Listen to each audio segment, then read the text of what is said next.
Welcome to the third battle of the Taros Air War campaign. For those who don't know, this is a solo campaign as I'm expecting another lockdown any day now. Thank you, COVID.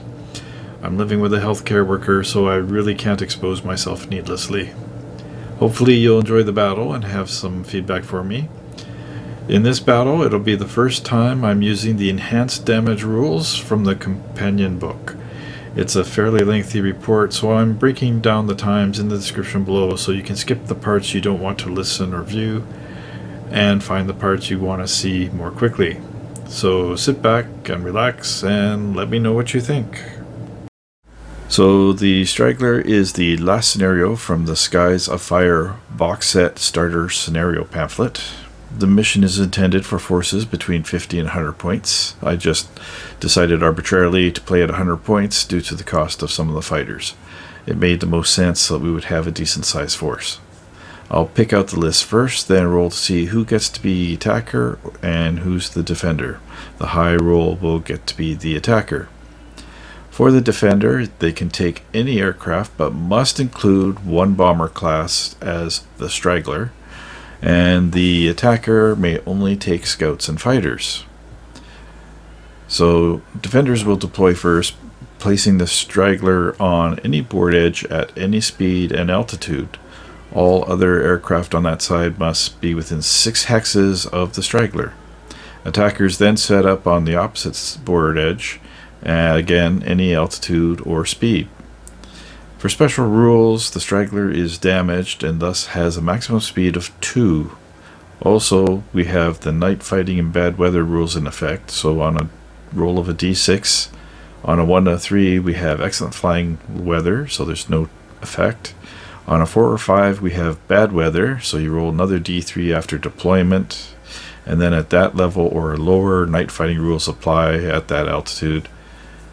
And then on a 6 we have night fighting. So night fighting is no shooting at long range. At mid range the number of firepower dice are cut in half, rounding up, and at short range there's no effect. For victory conditions, the Straggler's trying to escape off the opposite board edge as a voluntary disengagement at any time. If it makes it, the Straggler is worth its points value to the defender and does not concede any victory points to the attackers if it does. Other than that, all normal victory conditions apply. So this mission is unusual to the typical missions we've played up until now, in that the requirements for the attacking and the defending forces are so different. So to prevent delays, I decided to create a list for both options before we roll off to see who's the attacker, who's the defender. So for the Imperial Squadron, for the attacker formation, we're allowed to take fighters and scouts only. As there are no useful scouts for the Imperium, we're stuck with the fighters. So I took all 4 lightning strike fighters. They will all have multi-lasers only, so no las cannons. And this was for 3 reasons. I didn't want to risk one of my lightnings with the 2 kills on this mission. I wanted a chance for the more inexperienced lightning strike pilots to have a chance to gain some experience. And with the possibility of night fight or bad weather, we may not be able to shoot at long ranges. Las cannons cannot shoot at short range, multi-lasers can. So it just made more sense to be erring on the side of caution.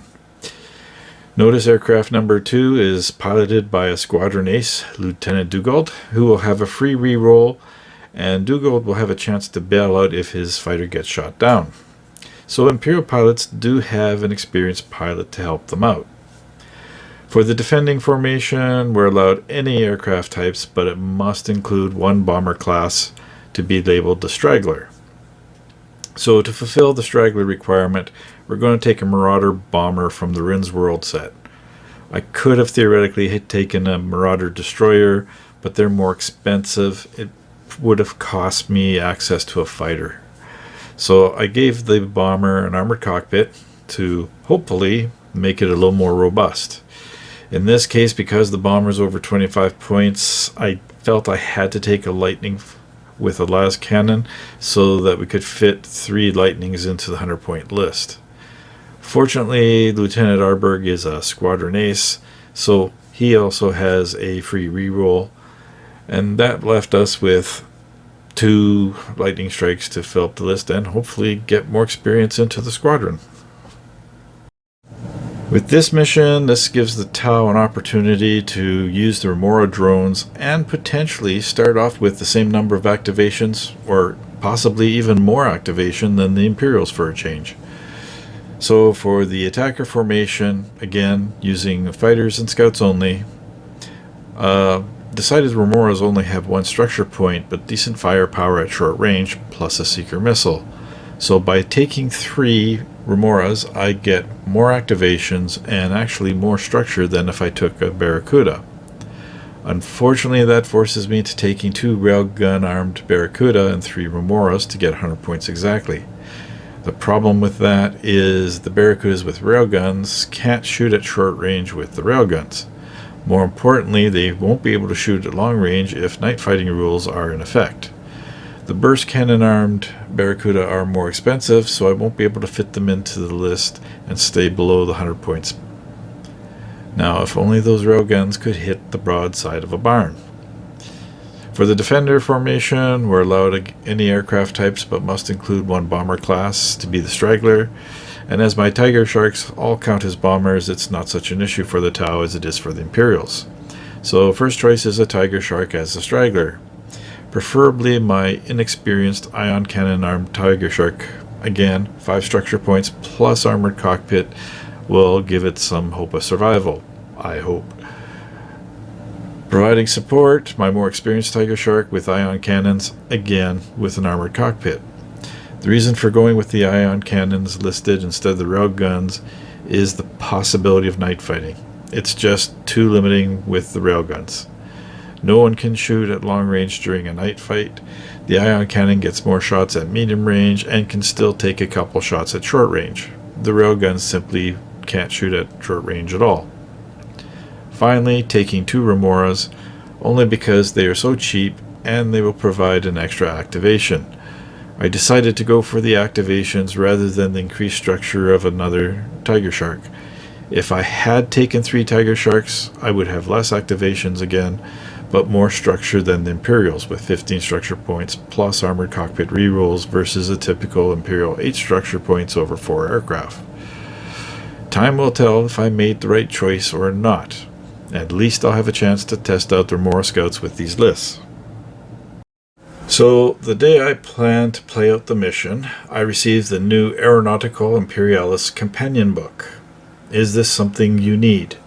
I'm of the opinion, yes, you need it, especially if you're going to do a lot of Aeronautica Imperialis games. If you are doing any of the 3 new races, Necrons, Space Marines, or Eldar, you have the full squadron lists here. It even includes some aircraft that haven't been released yet. It also contains Forge World aircraft stats for those that are not in other campaign books. The Orc Mega Boomer, the Imperial Marauder Pathfinder, and the Imperial Marauder Colossus. For the Orcs, it also contains how to use looted Imperial aircraft, and for the Tau, how to include human auxiliary. The companion does not include any of the aircraft in any of the other campaign books, so you will need those campaign books for the appropriate race or the appropriate race card set to use the standard aircraft for Imperial Navy, Orcs, or Tau. What's really important for everyone is the new expanded rules and the match play missions. First, extended rules. The first one is limited ammo rules for weapons that have UL or unlimited ammo capacity in their stats. Instead, you take each weapon and it's given a limited ammo rating based on the total number of shots per turn the weapons are capable of. If you have multiples of the same weapon, you add them all together to get the result of how many times the weapons are capable of firing. Players then track the number of shots each weapon makes, and when all the weapons are out of ammo, the player is allowed to voluntarily disengage that airplane at any time instead of waiting for the 25% casualty rule or the end of the game. The only difficulty I see could be tracking all the weapons that the aircraft use, such as Tau, who can have up to 3 different weapon systems. Note these rules do not affect those weapons that already have an ammo limit. They're strictly intended for those weapons that have the UL designation. More exciting to me is the expanded damage rules. I'm going to try them out on this mission. First, you roll to hit and then to damage as normal. However, instead of automatically applying structure damage, players roll on a damage table. The damage table has multiple possible outcomes and not all deal with structural damage. Some of these effects include causing engines to smoke or planes to catch fire. Smoke and fire induce penalties that can potentially last multiple turns and cause further damage the longer the plane suffers from smoke and fire. The expanded damage was introduced to provide an extra something to the game, making it more difficult to shoot down targets while still causing effects. Finally, there's expanded pilot ace abilities. They don't really explain how to use them, but basically all the ace abilities from all the races are available, though possibly reworded, and include points cost if you want to pay for them as part of the initial squadron leader creation. Also, match play rules are exactly what they sound like. There are 3 different missions, each with 6 different possible starting deployment zones, and allow for equal forces to have a fair and equal game. Supposedly. Included with the match play mission and rules are rules or suggestions for running an event or tournament. One of the things they suggest is creating 2 lists for each tournament so that players can have better combinations for all 3 missions. I really like this idea as it's similar to how other companies and their game systems work in tournament settings, such as Privateer Press and Corvus Bell. So, once again, strongly recommend you get this book if you intend to play Aeronautica for an extended period.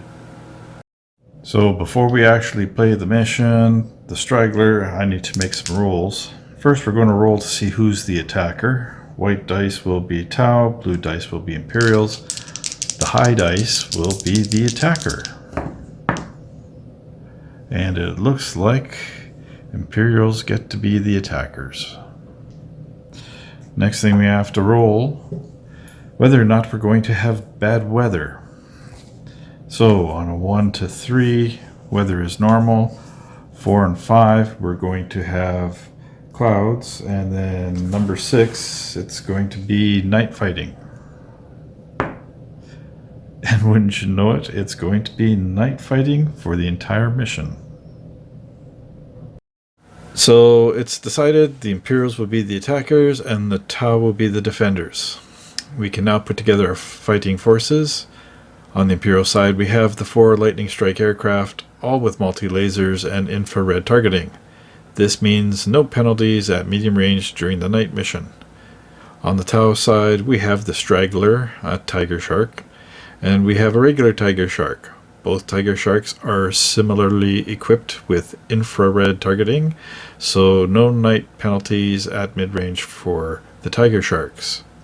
They also have armored cockpits, so an attempt to save any damage inflicted on a roll of 6. And finally, they all have weapon drones, armed with long-barreled burst cannons for extra firepower and dealing with anyone trying to get into the tailing position with the aircraft.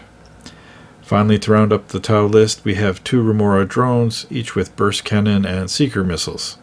Unfortunately, the drones do not have infrared targeting, so their shooting will be affected by the night fight rules and will be cut in half at medium range. So this is actually take 2 of the Straggler mission. I started taping it earlier and basically I did so many things wrong. It was better just to restart the mission rather than to carry on. So here we have our deployment. Our Straggler down here with the smoke, maximum speed to 2. We have our Tiger Shark up here. He's traveling at speed 3, altitude 5. And the 2 Remora drones, rather than confronting at the same altitude, they're both at altitude 3, traveling at speed 4.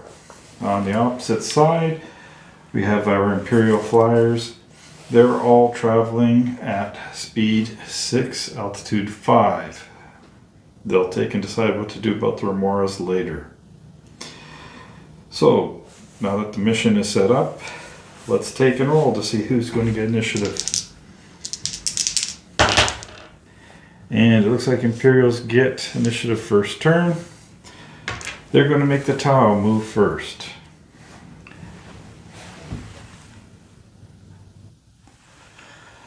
So with the Tau having to activate first, let's start with the Straggler. He's doing a level flight with a maximum speed of 2. All he's going to do is 2 spaces forward. Oh, I forgot to explain. The reason these aircraft are so far ahead is the rules state that for the Tau, the Straggler sets up on the table edge. All the rest of the aircraft have to be within 6. I figure it's just easier or better for them to get into combat to distract from the Straggler as soon as possible. Remember, we have night fighting rules here, so there is no long range fire. Anybody who's at medium range would normally be half dice. Everyone, Tau and Imperial, have infrared targeting except the Remora drones. They do not get infrared targeting, so they're out of luck. The things you remember after the fact. So, I'm going to start off with this lightning strike. He's going speed 6, he's doing level flight. 1, 2, 3, 4, 5, 6. 1, 2, 3, 4, 5, 6, 7, 8. He's going to actually speed up to speed 8. That way he can get into range with that Straggler. 1, 2, 3, 4, 5, 6, 7, 8. So he's now within medium range. He's going to go head to head with the Straggler.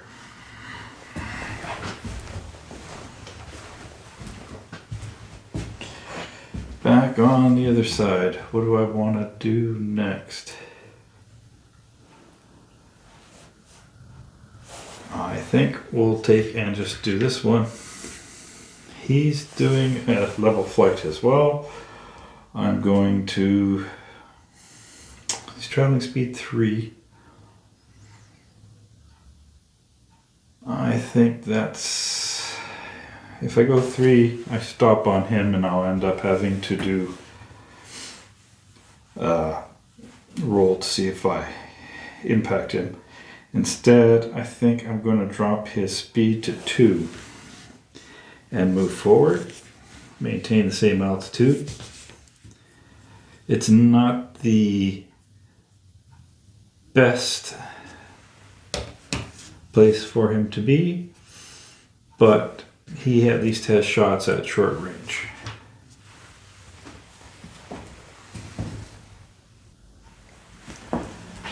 So back on the Imperial side, may as well do this one. He's also doing level flight. He's traveling speed 6. 1, 2, 3, 4, 5, 6. That's actually not a bad place for him to be. So I'm going to leave him at 6. 1, 2, 3, 4, 5, 6. At altitude 5. And he's going to have a chance to shoot at either... Well, actually, I think he's only going to have a chance to shoot at the first one. We'll see what happens.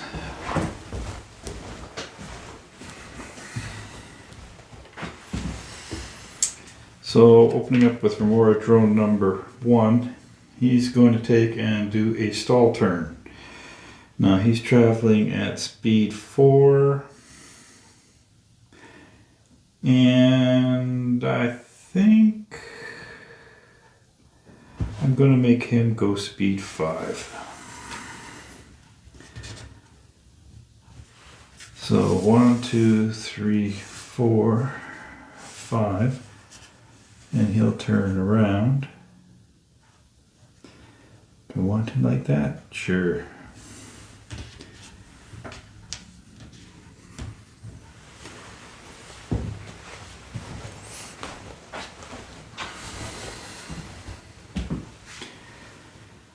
So let's go next with this one. He's got level flight as well. He's going speed 6. I think I'm going to drop him from 6 to 4. 1, 2, turn 3, 4. He's going to have this Remora drone in his sights at medium range, which is where he prefers to be. That leaves our last Remora drone. He can go up to speed 6. He's got a throttle 2, he's going 4.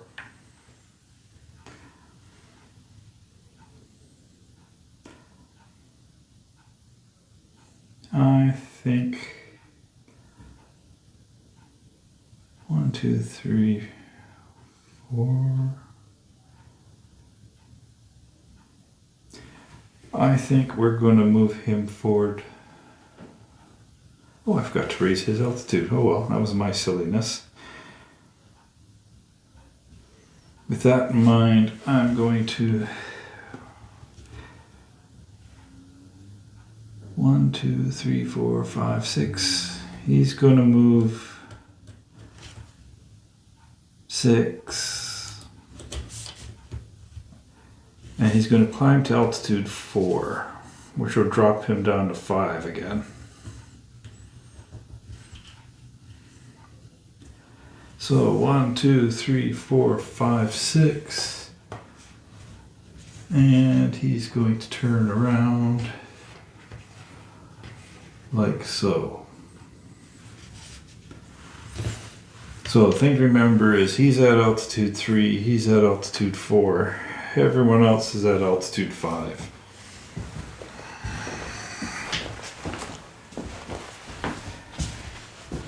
Oop, I'm mistaken. He's at altitude 4. No, he's at altitude 5, speed 4. I need to keep my counter straight here in my mind. I keep mixing up altitude and speed. So we have another level flight. He's going speed 6 right now. I can drop him at least 2, so I'm going to again drop him to speed 4. And this one's going to drop to altitude 4.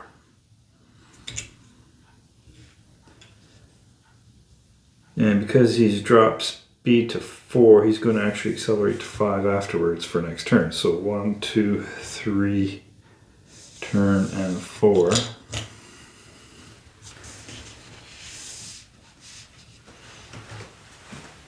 And that will end the movement for turn 1. So we're sitting here looking at Tau first activation. Unfortunately, these two lightnings got a good angle at these two Remoras, so I'm going to take and shoot this Remora first.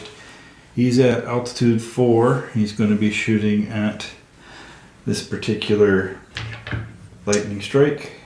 And at short range, he's going to get 4 shots. Now, I'm allowed to jink. In this case, I'm not sure jinking's going to help a lot. Actually, there is something I can do. This won't help a whole bunch, but we're going to jink over to this angle. What that's going to do is it just moves him out of the first lightning strike's angle of attack. He'll still be in this attack, and his arc will split here. He can shoot at this other lightning strike now. Change the angle so everyone can see.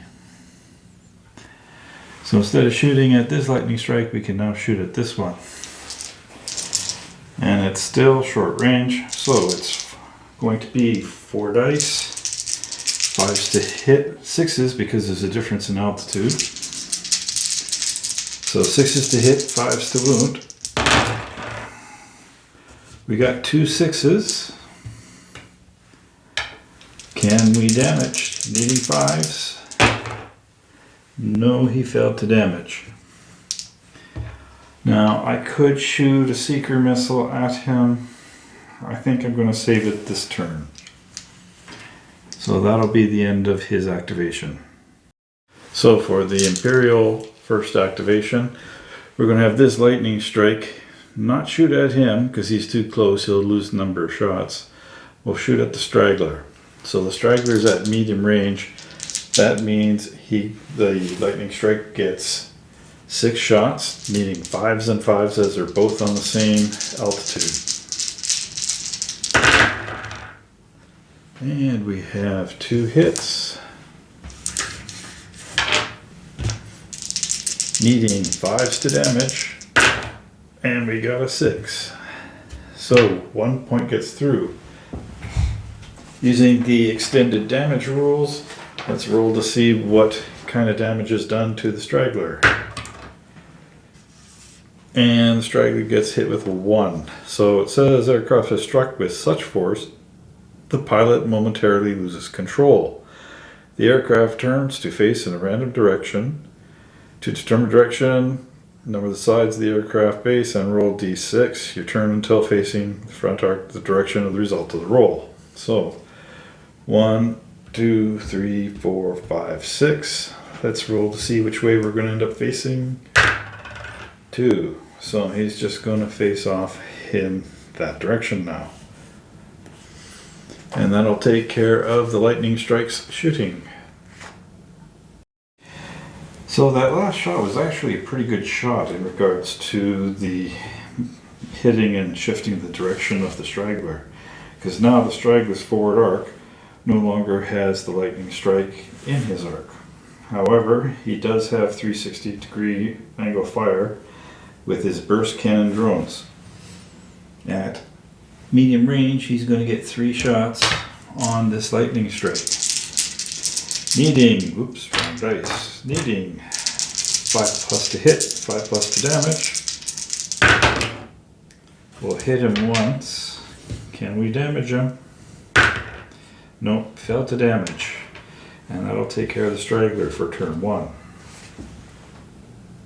So next Imperial activation, we're going to take and have this lightning strike shoot at this Remora drone. They're both at altitude 4, so it's 5s to hit. Unfortunately, the lightning strike is at short range. He only gets to hit on a he only gets 4 dice, needing 5s to hit and 5s to damage. Let's see what we get. We got a single hit. Can we roll 5 to damage?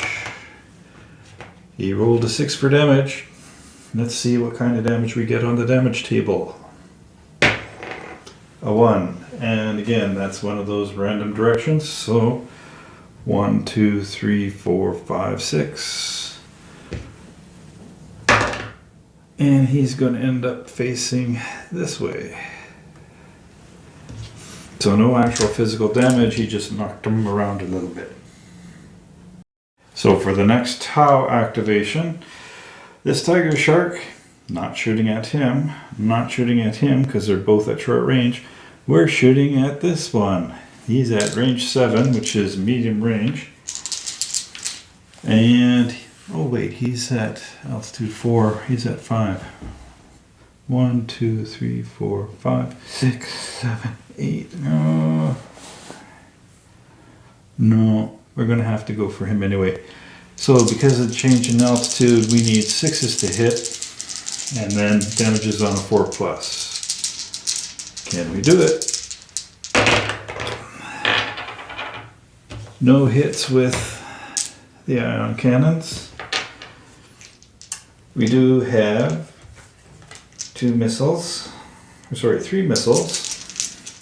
Again, 6s to hit.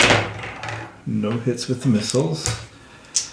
And that leaves us 3 shots with the burst cannon drones. 2 hits with the burst cannon drones. Okay, 5+ to damage. And we got a single damage point. Rolling on the damage table. It's 6, so that's not good for him. So 6 says, a serious hit has caused fuel lines to rupture and aircraft to begin belching flames. Place a flame token on the model on the tabletop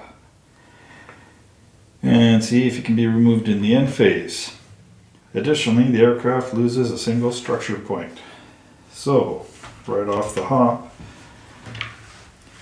he's going to take a structure point, and I'm using a red dice to indicate the number of flame coming out of the engines. Not bad, considering we're shooting at a different altitude, but that ends the Tiger Shark's shooting. So checking for the next Imperial activation, my first thought was to shoot this lightning strike at the Remora. Realized he's at altitude 5, he's at altitude 3. You can't shoot him, there's too big a difference in altitude. And unfortunately the fire arc just misses this Tiger Shark. So he's got no shots. So that leaves this lightning strike. He's too far away from the Straggler to shoot at him, and it's short range head to head with this Tiger Shark. So 1, 2, 3, 4, short range. They're both at altitude 5. So the lightning strike gets 4 shots. 4 shots, needing 5s to hit and 5s to damage. We got a single hit. Let's roll, see what he damages. Yes, he does. What kind of damage does he inflict? He inflicts 5. Oops, but I forgot. I should remember for the other one. We have armored cockpit. We can cancel the damage on a roll of a 6. And he rolled a 4, so he failed. So for a 5, the engine is hit and begins belching smoke. Place a smoke token beside the model on the table. And as well, the aircraft loses a single structure point. So using white dice to indicate smoke. And that's it for shooting this turn. So we're into the end phase of turn 1. That last Remora drone, he was too far apart on altitude to be able to shoot either, so that was actually the end of the shooting phase. Part of the end phase now, you have to check to see what happens with the smoke and the flames. So first of all, to get rid of either, you make a handling check. And if you pass the handling check, the smoke or the flames go up. So you're supposed to roll the smoke first. Tiger Shark's the only one with smoke.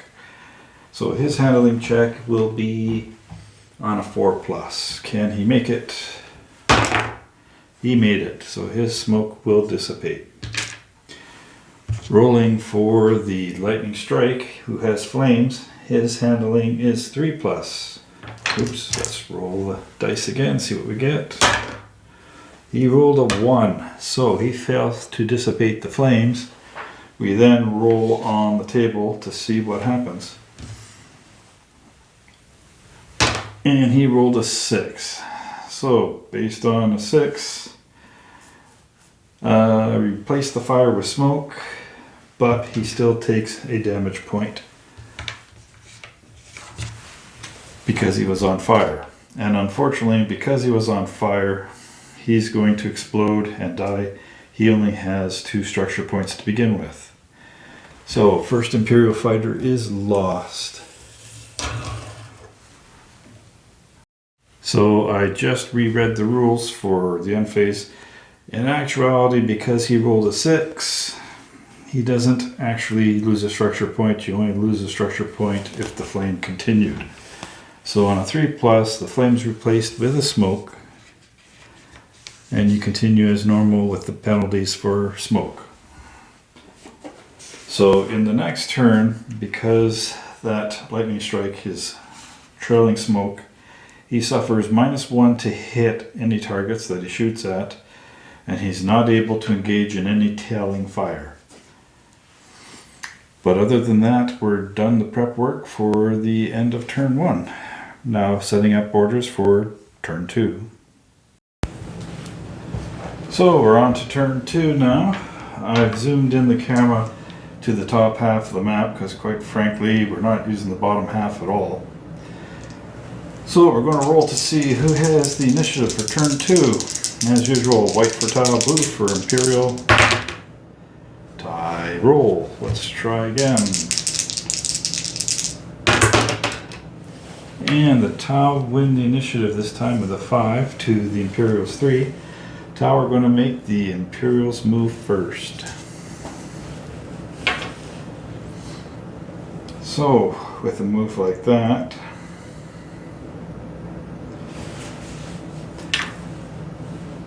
let's start off with this one. He's doing a stall turn, presently traveling altitude 5, speed 8. He goes 1, 2, 3, 4, 5, 6, 7, 8. That's actually not a bad spot for him to be. So 1, 2, 3, 4, 5, 6, 7, 8, and he does a 180. Not exactly the tailing arc, but unless this Straggler decides to go backwards, he's probably going to stay in the firing arc of this lightning strike. And because the poor Straggler's pretty much knowing what he's going to do, we'll move him next. He's going to do level flight. And he's going to go 1, turn 2. Unfortunately, he's going to have this lightning tailing him. The good news is he's traveling at max speed 8. He's only going max speed 2. Chances are he's only going to be able to tail him for 1 turn. Going back to the Tau.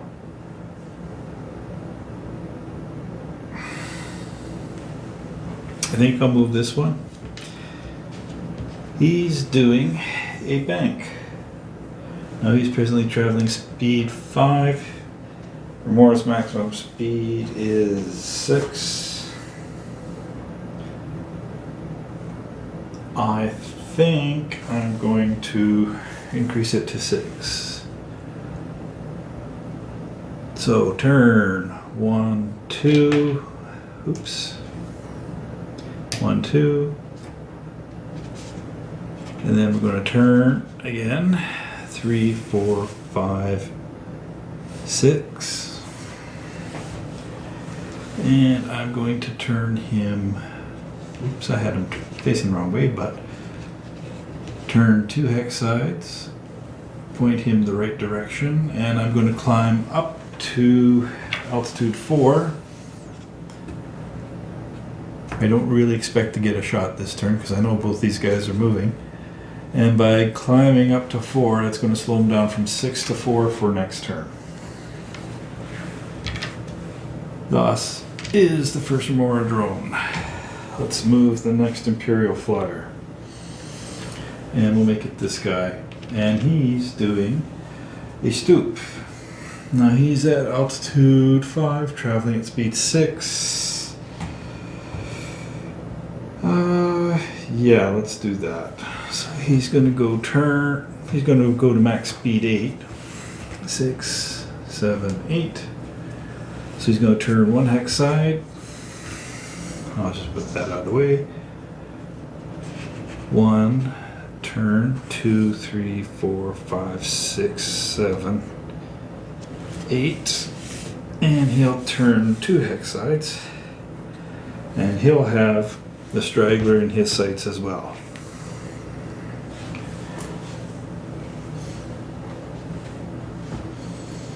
That brings us to... Don't want to move him yet. Let's move the Remora. So the Remora's at altitude 4. He's traveling at speed 5 or 6. He's traveling at 6, so he can go from 4 to 6. His maneuver is another bank. Now I can turn 1, 2,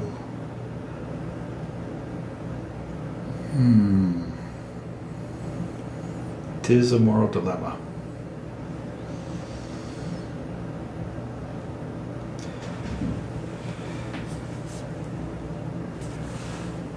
I'm going to leave him at 6, turn this way.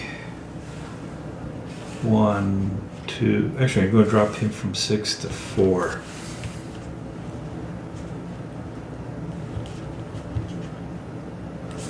So turn 1, 2, 3, turn 4, and he'll turn 2 hex sides, which means he's facing back this way. So he's at altitude 4, speed 4, and hopefully the 2 Remorhs will be able to sandwich somebody in between them. So let's go to our friend over here. He chose to do a turn. Now he's traveling at altitude 4, speed 5. He is smoking. I think... Why have I got that there? That should be a damage counter, not a 1.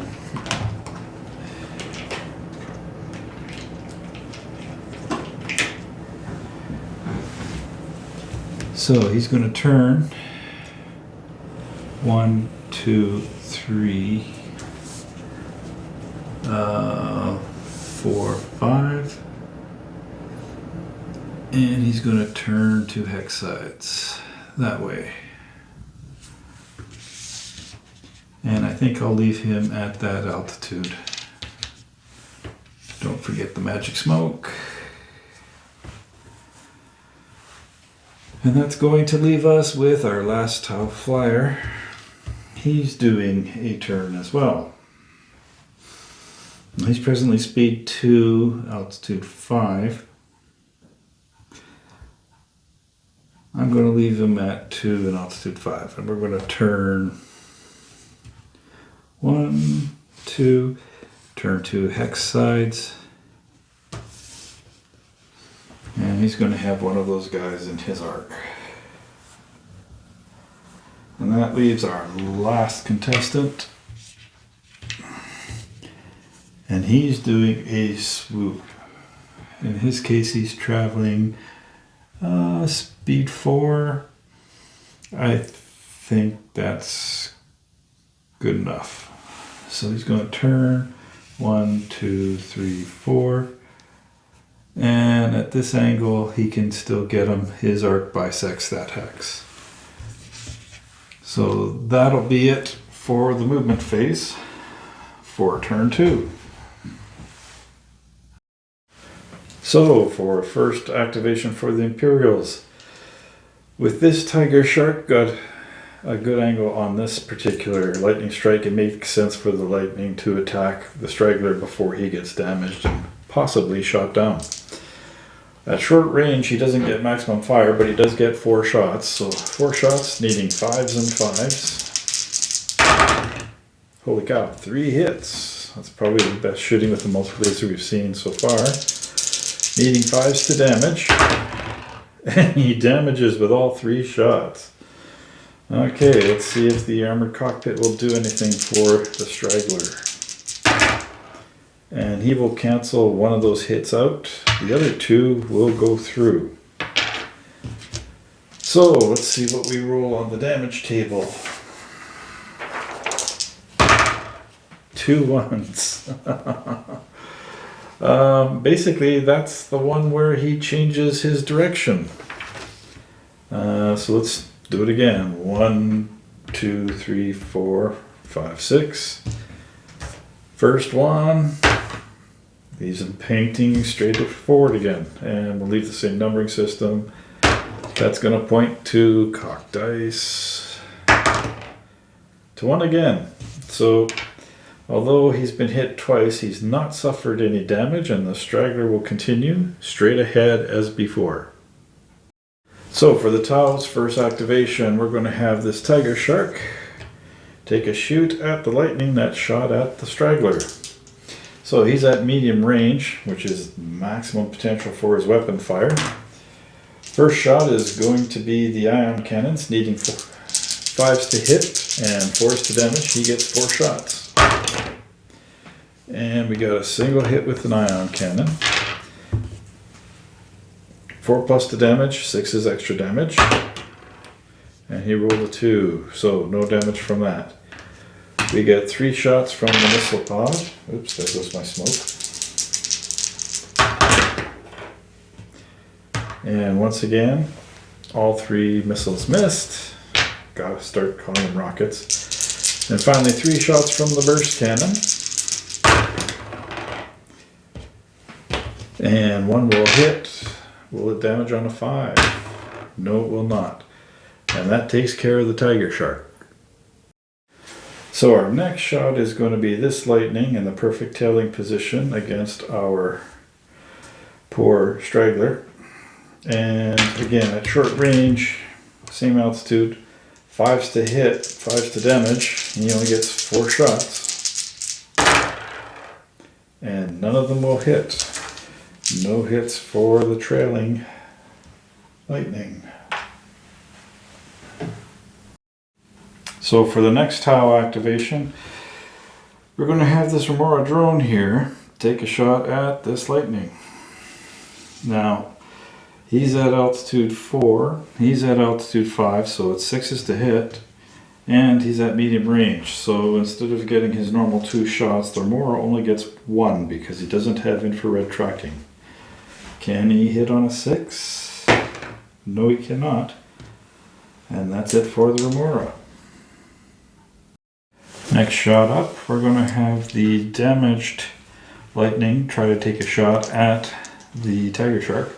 However, note he's at altitude 4 where the tiger shark's at altitude 5. So it's going to need 6s to hit, and at short range he's only got 4 shots. So 6s followed by 5s. No hits from the lightning. So it's time to activate the Straggler. I would like to shoot that lightning because he's at altitude 5, but he's actually at range 8, which puts him at long range. I can't reach him.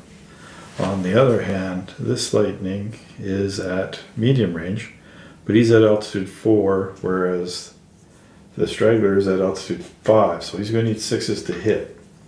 But I really don't have a better target in the forward arc, so we're going to go for it anyway. So Straggler onto that damaged lightning, needing 6s to hit and 4s to damage.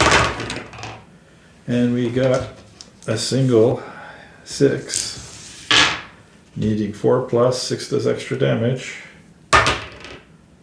Fails to damage. 3 missile pod attacks, needing 6s and 4s. Nothing. And 3 burst cannon shots, again needing 6s and 5s. Single hit with the burst cannon. Can he do damage? No, he does not. And that takes care of the Straggler shooting. Only one left to shoot on the Imperial side is this last lightning here. He's at altitude 5, and so is the tiger shark. So we're going to go for it. Short range, he gets 4 shots, needing 5s and 5s. And he managed to get a single hit so far. Needs a 5 to damage, and he rolled a 1, not enough. And that takes care of the Imperial shooting for this turn. So the last one to shoot for the Tau is this Remora. Unfortunately, there's nothing in his forward arc, so it's a wasted activation. That's going to end the firing phase of turn 2. So we're in the end phase of turn 2. First of all, for tailing, solid tailing here onto the Straggler, so he gets the tailing marker. And finally, we get to see what happens with the smoke here. Remember, if he passes a handling test on a 3+, the smoke goes away. And we rolled a 3, so no more smoke. Whoops. We're just left with the damage that's been there from the beginning. So here we are, beginning at turn 3 first things first, orders have been given out. Let's roll for initiative. Tau have the initiative. I think I'm really going to make the Imperials move and shoot first. So, before we do anything else, tailing fire onto the Straggler. Again, 4 shots, needing 5s and 5s. Well, we got 2 hits so far. Needing a 5, no hits. And that takes care of tailing fire. So moving on, let's start doing the movement. Imperials have to move, I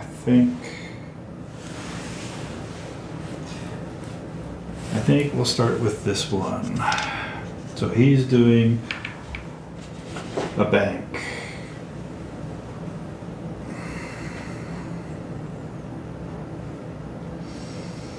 And I think his best bet,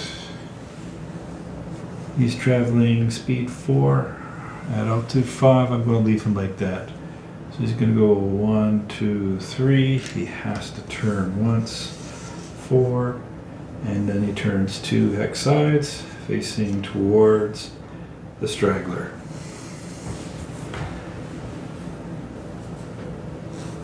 So let's go on to the first tile activation.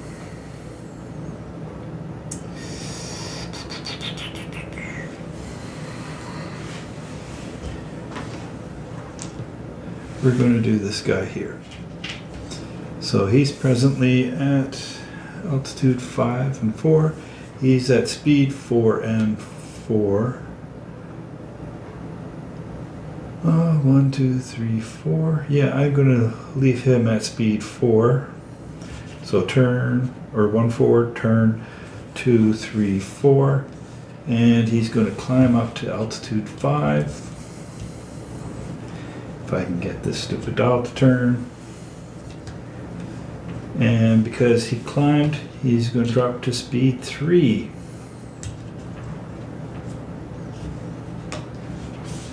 That'll take care of our first tau activation.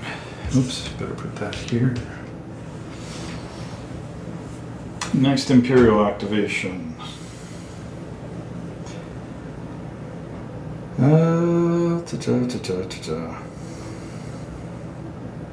It's hard when you're trying to play both properly.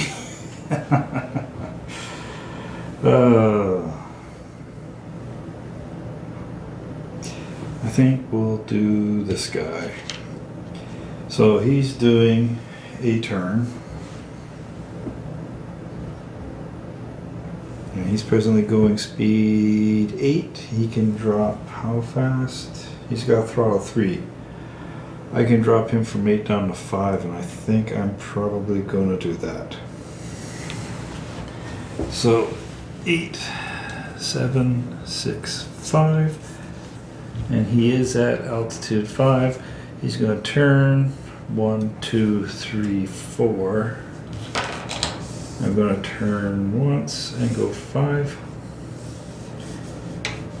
That green dice is just his reroll dice. And we'll leave him there like that.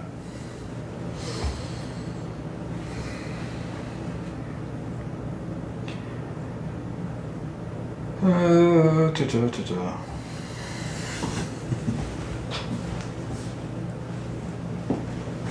think we'll go with this Remora. So he's doing a swoop.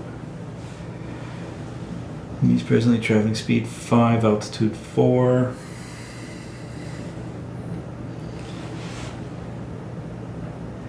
I go 1, 2, 3, 4, 5. That time.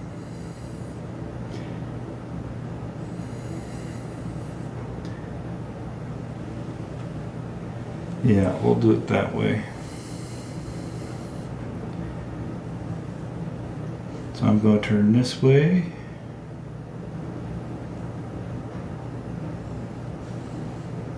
I'm going to turn speed 5. 1, 2, 1, 2, 3, 4, 5. I'm going to make him do speed 7, or sorry, 6. That's his maximum speed. 1, 2, 3, 4, 5, 6. He has to go forward one more. We rolled to see if he hit the other aircraft. No, he did not. Not sure when I knocked that over, but it's turn 3. And so because he missed, he can turn 2 hex sides like so. And he's going to climb to 5, which will drop him down to speed 5 for next turn.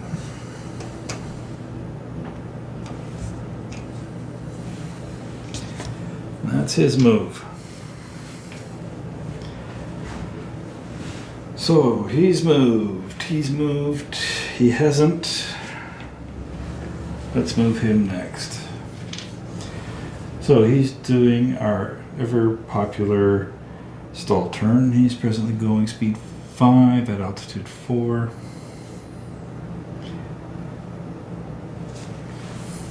Let's see, 1, 2, 3, 4, 5. I'm going to do that. So he's staying at speed 5. 1, 2, 3, 4, 5. He's going to do a complete turnaround like so. And he's going to climb to altitude 5, which will drop his speed to 4 next turn. So that's going to give him a shot at that Remora drone.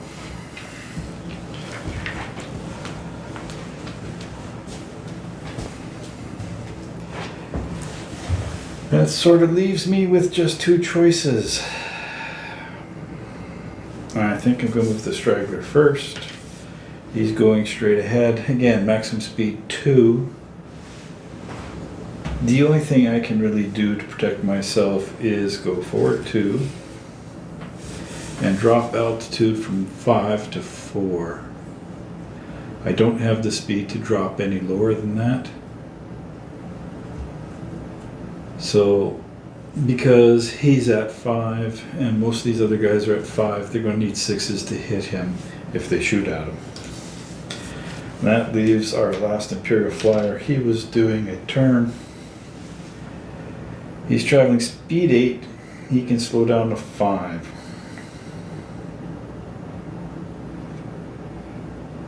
And I think that's what he's going to do. He's going to slow down to 5. Turn.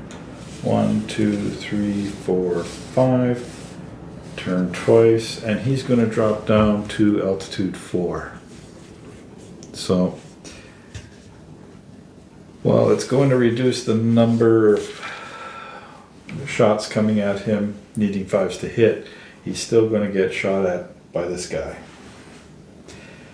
And that's going to end the movement turn for turn 3. So for our first Imperial activation, we're going to start with this Lightning here. He dropped to altitude 4 to match the Straggler. He's going to take his shots first. At medium range, he gets 6 shots, needing 5s and 5s to hit. And we managed to get 2 hits so far. Can he damage on a 5? The answer is no. That takes care of the first Imperial attack. So for the first Tau activation, we're going to go with this Remora drone number 1 because he's in danger of getting shot down by that lightning. So first thing, when you activate Remora drone, they have the Jinx rule, which means they can move to any adjacent hex they want without changing altitude or facing. He's going to move to here. All of a sudden, instead of not having a target, he's in perfect firing shot to lightning number 4. At short range, same altitude, need 5s and 5s to damage with burst cannons. And I got a single 5 to hit with the burst cannons. Rolling to see if we can damage on a 5. No, rolled a 4. So I'm going to fire a Seeker missile. Again, needing 5s to hit. And he rolled a 6. So the Seeker missile will hit. I will drop down to 1. And the Seeker Missile does damage on a 3+.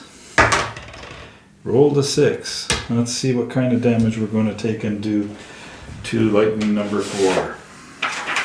If we're lucky, we'll roll a 6. Oops, way off the table. Let's try that again. Rolled a 4. So on a 4, aircraft loses a single structure point and immediately falls into a spin. So let's put him into a spin. And he loses a structure point.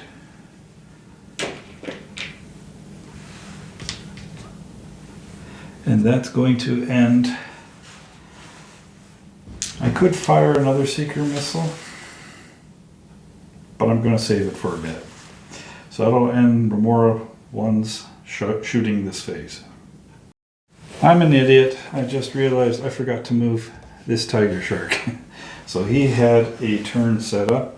He's traveling speed 2 right now. I'm going to bump him up to speed 4, I think. So he's going to go turn 1, 2, 3, 4. And he's going to turn 2 hex sides this way. And he's now at speed 4, altitude 5. Sorry about that, guys. Anyway, it's the Imperial's next turn. Sort of opened him up to shoot at the back end of him. 1, 2, 3, 4. It is short range, but it's actually the better shot for him, I think, unless 1, 2, 3, 4, 5, 6, 7. That drone is just in range. And I get more shots. So maybe it's a tough call. 1 damage point will destroy the Remora. On the other hand, it's going to take a long time to shoot down a Tiger Shark. I think we're going to go for the Tiger Shark just because it's going to take so long to damage and shoot him down. So, needing 5s and 5s. We got 1 hit on the Tiger Shark. Need a 5 to damage. We got a damage. He does have armored cockpit. He needs a 6. He rolled a 1. Damage will go through. Let's see what we roll for damage. And he rolled a 5. And 5 is smoke and 1 damage point. So first things first, let's put down the smoke and a damage point.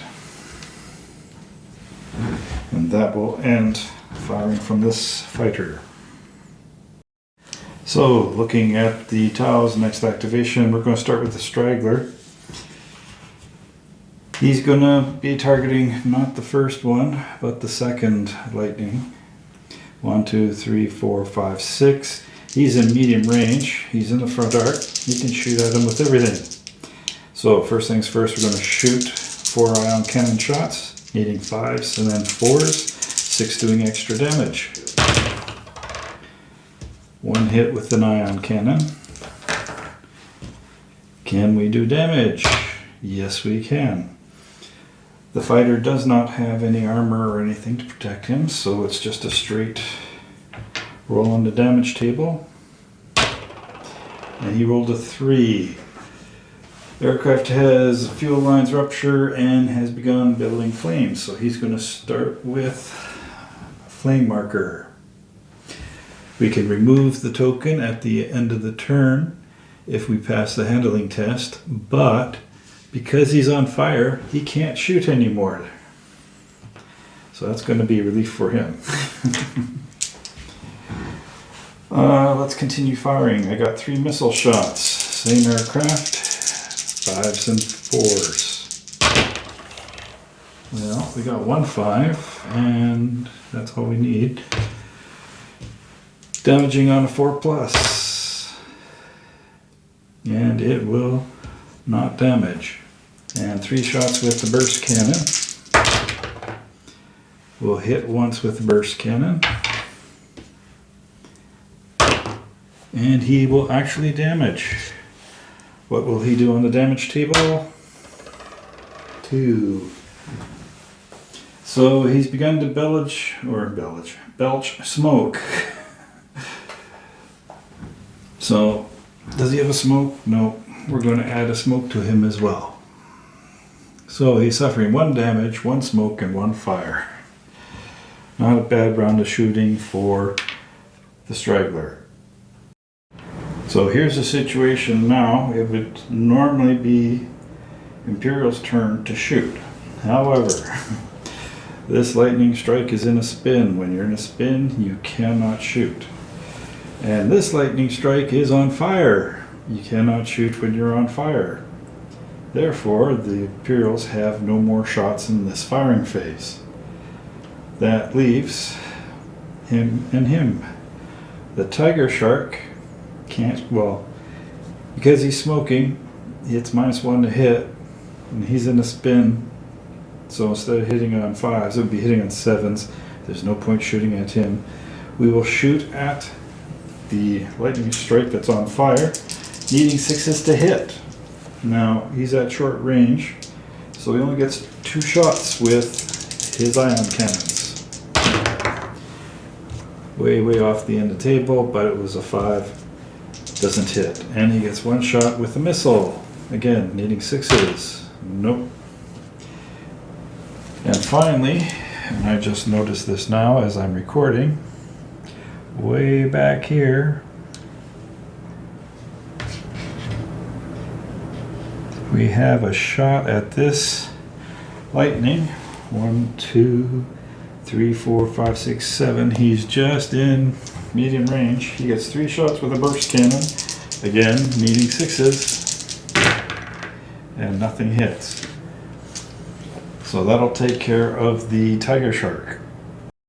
So the last remaining activation that's possible, because these guys can't shoot, is the Remora drone number 2. And I'm going to be a jerk. He's going to jink right into here. And that's going to give him tailing fire next turn. I'll just move that over so there's no confusion. Short range, he's going to get 4 shots. We're both, we're both at the same altitude. 5s and 5s to hit with the burst cannon.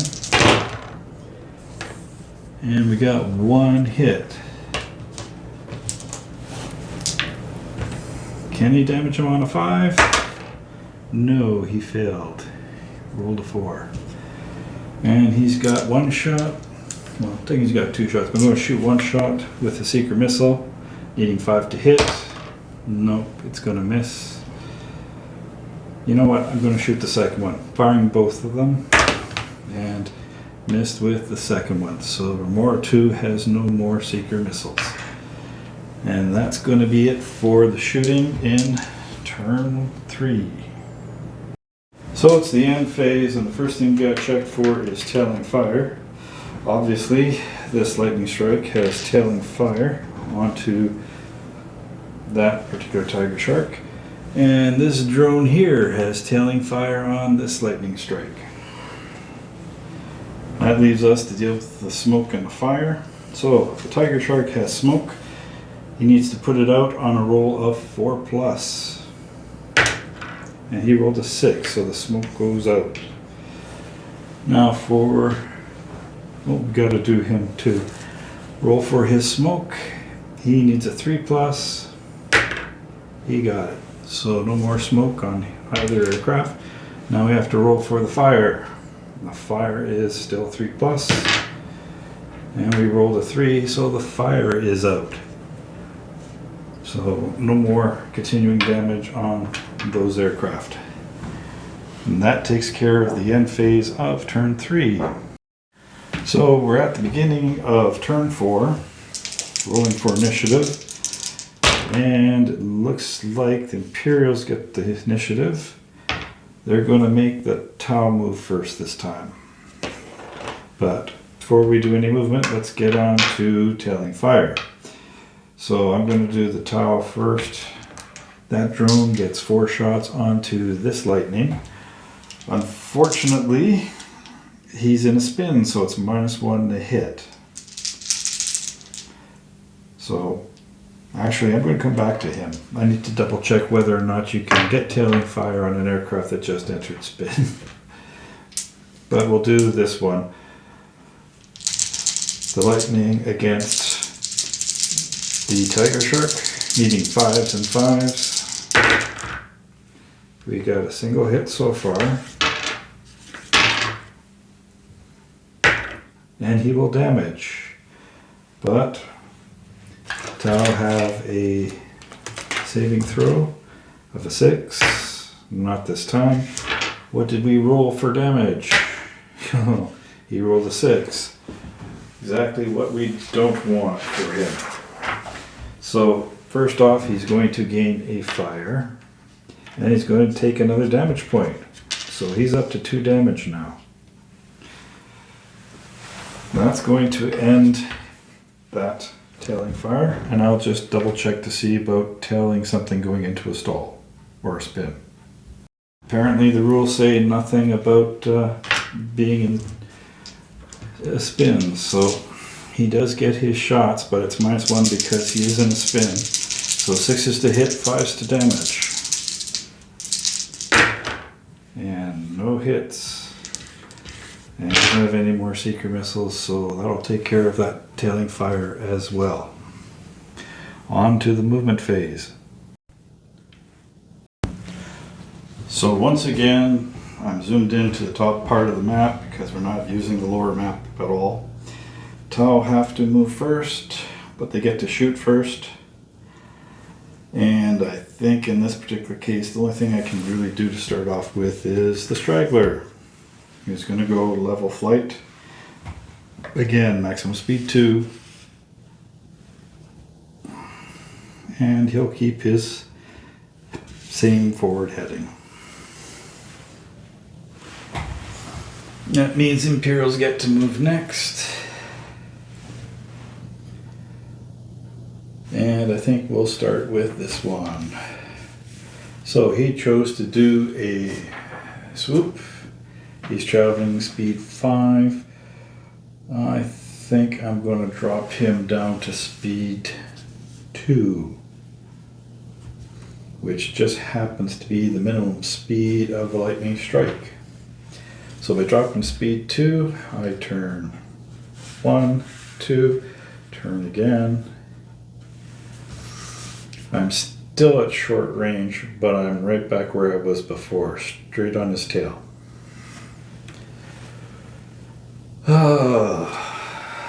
Meanwhile, what am I going to do with the tiger shark? Unfortunately, he's on fire. That means he can't shoot this turn. Let's see what I can do with a 4. So he's presently traveling speed 4. I can max speed 5. That's really all I'm going to be able to do, is try to do my best to get away. So turning 1, 2, 3, 4, 5, and then he turns back on himself 180 degrees. And sadly, no matter what happens, because he's on fire, he does not get to shoot this turn.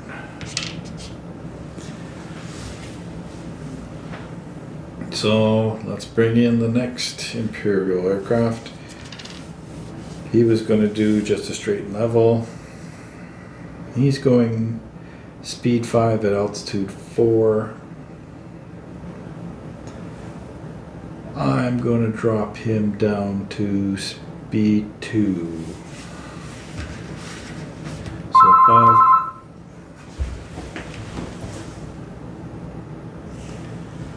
Quick recap. So we're decreasing speed from 5 to 2. He's going to move forward 1, 2, and then turn. And that'll put him in medium range to the damaged tiger shark that's on fire. That sort of leaves us with the drones. Which one do I want to move first? And I think we'll do this one. He chose to do a bank. So he's traveling speed 5, altitude 5.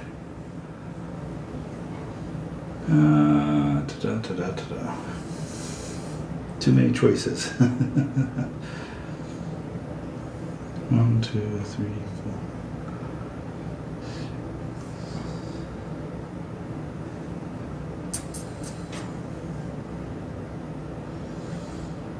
4. Okay, I'm going to turn him up to speed 6.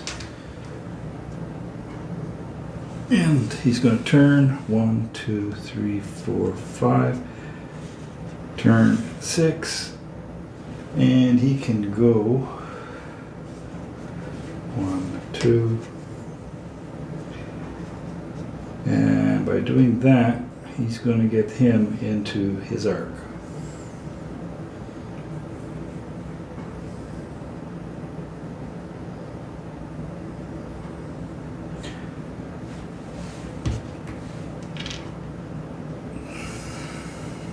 He's out of control, so he doesn't actually move. So this one's going to do a 5. He's going to do a stall turn. He's presently going speed 4. 1, 2, 3, 4. It'll be short range, but that'll work.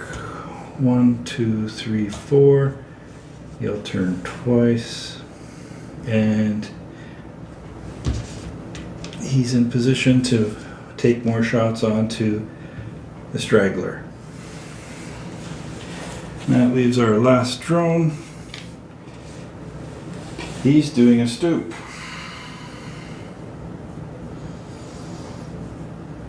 So he's gonna go, he's traveling speed 3. I have an acceleration of 2. I'm going to take him up to 5. So he's going to turn 1, 2, turn 3, 4, 5.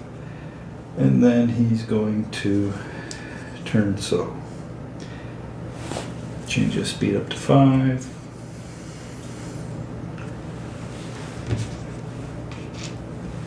And like I said, he's in a spin. He doesn't do anything this turn.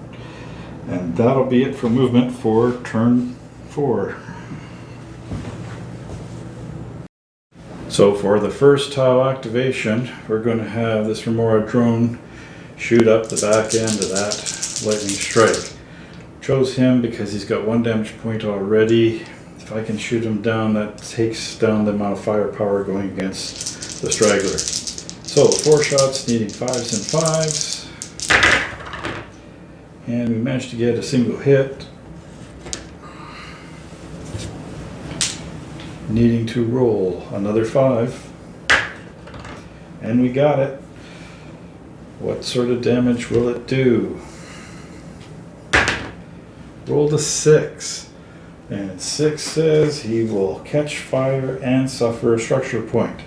However, he only has 2 structure points, so lightning number 3 will be shot down by Remora number 2.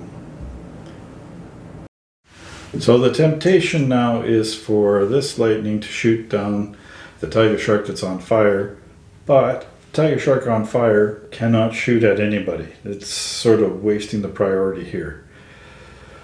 Instead, we're going to have this lightning take a shot at the Straggler.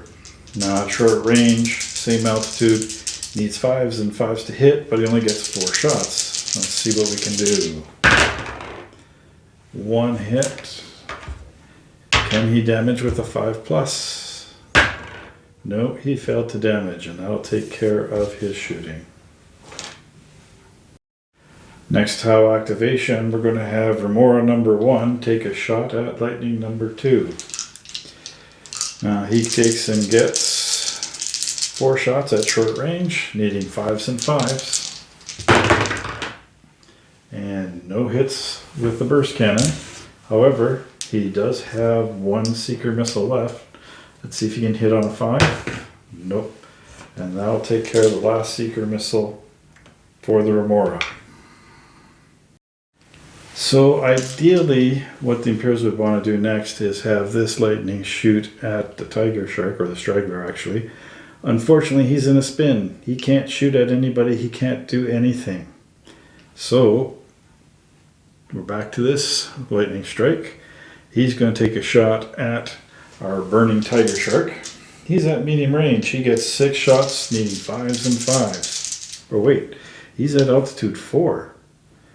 Whereas the other tiger shark is at 5. I forgot to take and bring him up. So he needs 6s and 5s. No hits. And that's going to be it for the Imperials on turn 4. So here's a little bit of irony for you. Not only did I forget to bring him up to altitude 5 to shoot at that straggler, I also forgot to bring him up to 5. He's actually at altitude 4 as well. So these two are at the same altitude. He's at altitude 5. He's just barely in the front arc because he cut him in half. So forward weapons will shoot at this guy. Except at the moment he's at 5. That would make it a 6 to hit, and he's in a spin. +1 would make it a 7. So we can't shoot at him at all. That just leaves us the burst drones here. 1, 2, 3, 4, 5. He's in medium range. I get 3 shots, needing 5s and 5s because they're at the same altitude. And we got 1 hit. Can I do damage? And no, we cannot. We rolled a 2. So that's it for the shooting phase. Now we just got to check all the other stuff out. So here we are at the end phase of turn 4. A few things to check out here. First of all, according to the end phase, check for voluntary disengagements. There are none stalled aircraft. There are none recovering from spin. And that's our friend here. Now he has to do a handling test. On a 3+, he recovers. And he will recover. So he's no longer in a spin. He did not descend any altitude. And he maintains his heading. So next thing to do, nobody has smoke. He's got fire. So his handling check is a 4+. And he rolled a 4, so the fire gets put out and he can continue normally next turn. Forgot one little thing. He's still tailing the straggler. So here we are, beginning of turn 5. Let's roll for initiative first. Tied. Roll again. Imperial's got the initiative, and they're going to make the tau move first. Meanwhile, let's do the tailing fire while we're here. Only tailing fire is Lightning Strike 2 versus the Straggler. So, I probably screwed this up last time. He's at altitude 5, he's at altitude 4, needs 6s and 5s to hit. So no hits, and that will take care of tailing fire. So Tau will activate first. What do you expect him to do? Of course he's going to move the straggler, but he's tired of being tailed. So speed 2, he's going to turn 1, 2, and turn 2 hex sides, and hopefully that will prevent any more tailing.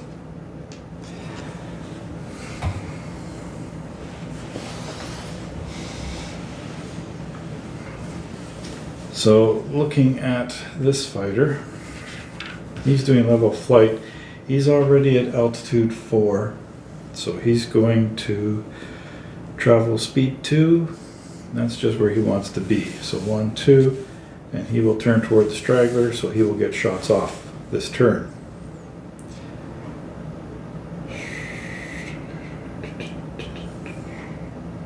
Try to remember what I gave these guys.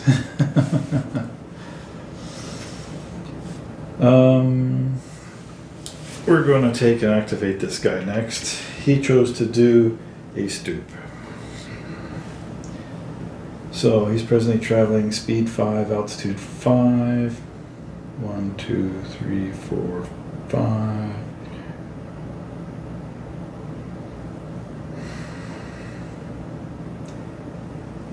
Yeah, I think I'm going to leave him at 5. So he's going to turn 1, 2, 3, 4. He has to turn one more 5. And he's going to face that way.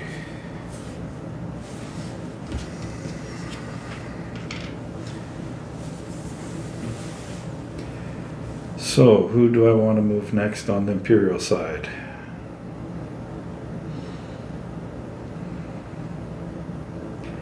I think we'll move this guy. Again, he's doing level flight. 1, 2.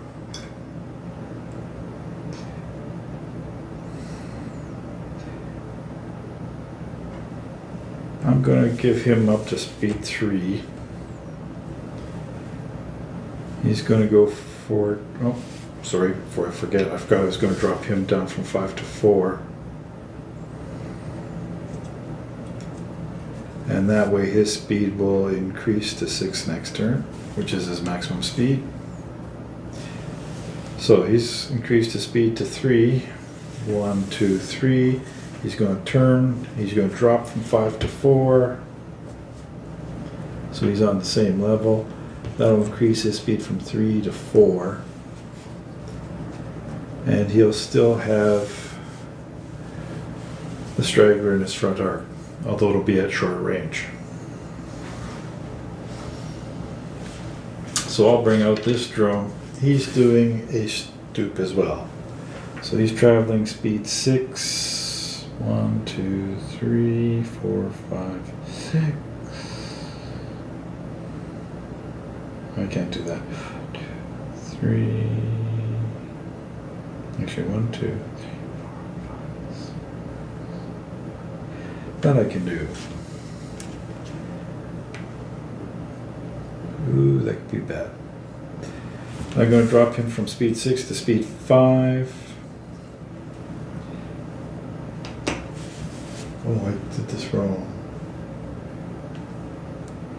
Leave him at 6. No, leave at 5. So turn 1, turn 2, and 2, 3, 4, turn twice, 5, and he will drop from 5 to 4. Wrong way.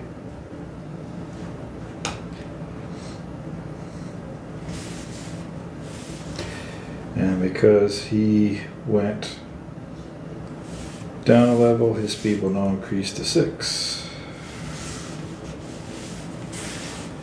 And he's in short range now of that lightning. That leaves our last contestant. He's doing a stall turn. Now he's presently traveling speed 4. 5, 6, 7. 1, 2, 3, 4, 5, 6, 7. Yeah, I think I'll do that. So he's going to increase the max speed. 1, 2, 3, 4, 5, 6.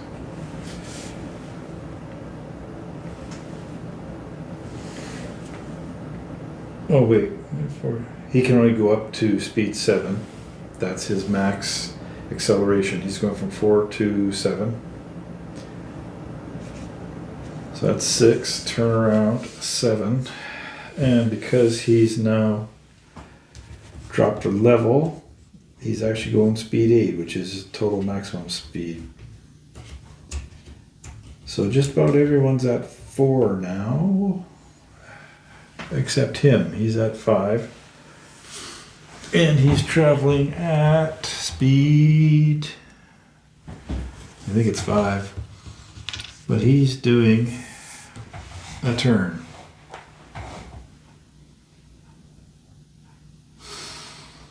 So, whatever his speed, Yeah, he's at 5. I have to drop him to 4. He's going to turn 1, 2, 3, 4. Turn twice. Drop down in altitude to 4, which will bring his speed back up to 5.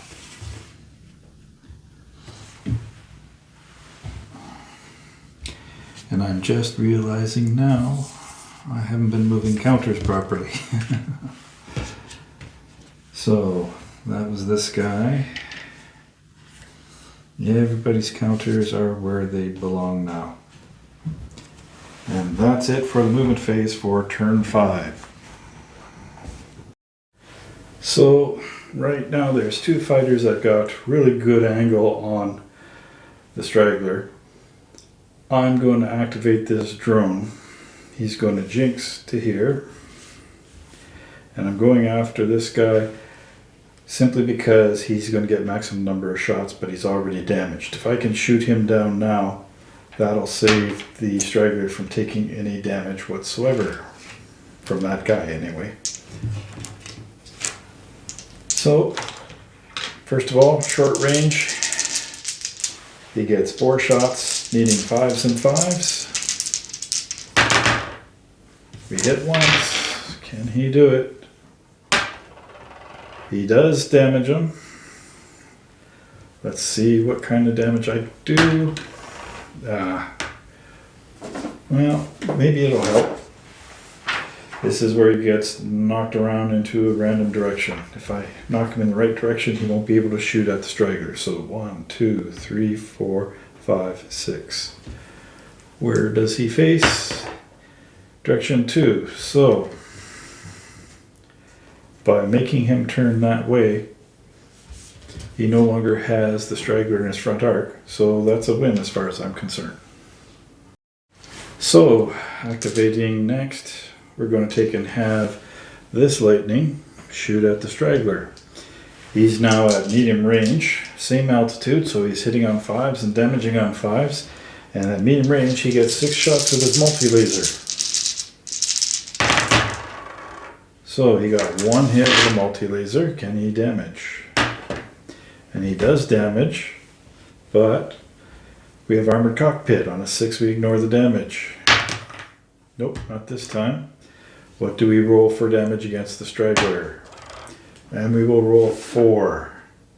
So he will take a structure point of damage and enter a spin immediately.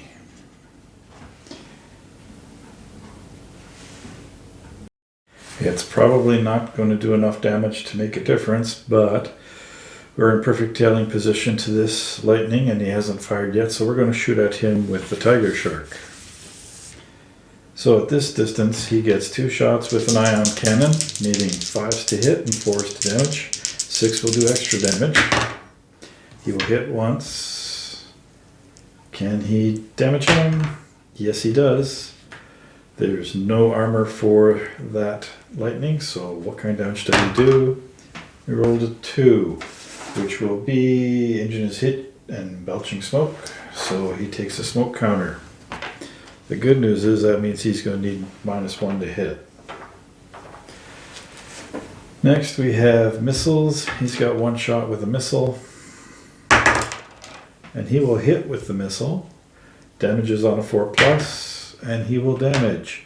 Unfortunately it doesn't do extra damage, so single roll. And he rolled a 6, which will be 1 structure point and 1 fire. So not only is he damaged, and not only is he smoking, but now he cannot shoot this turn. So that'll protect the Straggler from any further damage. Normally at this point it would be the Imperium's turn to shoot. However, he's on fire, he can't shoot, and he got knocked around. He no longer has a valid target. He can't shoot. So we're back to finishing off the Tau. And we're going to start with this drone. And he's going to jink this way. And the reason I'm doing that, just so I can get full-on shots on that lightning. So needing 5s to hit on 4 shots, and 5s to damage. And we got a single hit so far. Can he do damage? Yes, he does. Rolling to see on the table what he does, and he does 5, which is engine hit, belching smoke, plus he'll take a single point of structure. So that's good news. We now have all the Imperial flyers with damage. And while not all of them are smoking or on fire, 2 of the 3 are. That leaves us with the Straggler. Now there's nothing in his front arc, but he does have 360 with his gun drones. And you know what? I think 1, 2, 3, 4, 5. This is as good a target as any. Let's see what we can do to him. 3 shots with gun drones needing 5s and 5s. 2 hits with the gun drones needing 5s to damage. And we got a single point of damage. What kind of damage do we do? Ooh, this is another smoke. And a structure point. But he already has a structure point of damage, so he is shot down by the Straggler.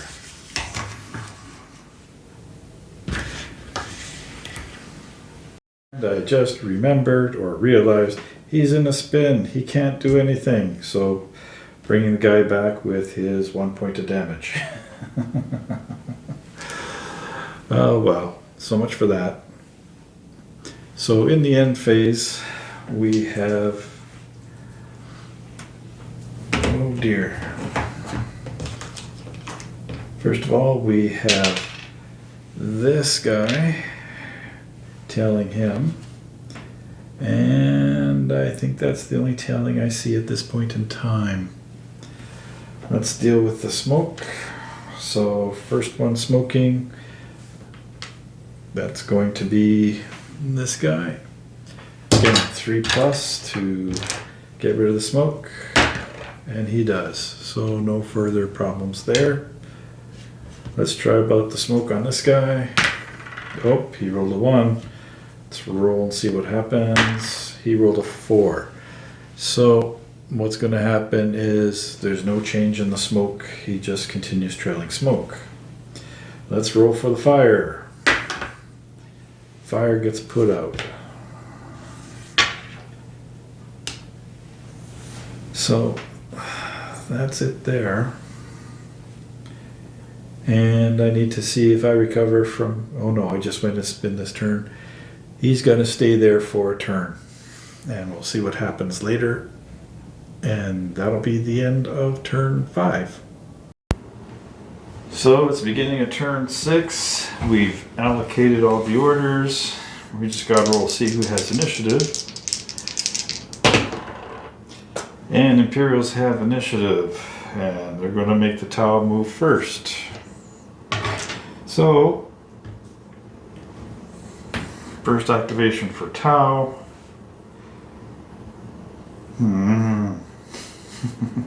Well, actually, first thing we have to do, we have tailing fire to deal with. So, that Tiger Shark shooting at that lightning. They're both at altitude 4. So, Tiger Shark's going to get 2 shots. Because it's short range, needing 5s and 5s. He'll hit once with the ion cannon. He will fail to destroy it. And 1 shot with a rocket. Still didn't help. He still missed. And that'll take care of tailing fire. So let's look at what we can do for the Tau here. I think I'm going to move this drone first. He's doing a turn. He's traveling altitude 4, speed 6. I can drop him down to 4. And I think that's probably 1, 2, 3, 4, 5, 6. I don't like that. So I'm going to drop him down to 4. He's going to turn this way. 1, 2. Turn again. 3, 4. He's on top of him. He's going to be forced to go one more forward. We'll roll to see if he hit him on his way by him. He did. So I gotta check the rules to see what we have to do for that. So I double checked the rules. Because he rolled a 1, he impacted. He takes a damaging hit. But we're doing the new damage table. So let's see what he rolls for damage. And he rolled a 3. And that'll be serious hit to fuel line. He'll take a flame token. So first we'll put a dice on him. Also, because he impacted, he has to rotate in a random direction. So 1, 2, 3, 4. Oops. 1, 2, 3, 4, 5, 6. Which way is he facing? He's going to face that way. So not a good start for the Tau.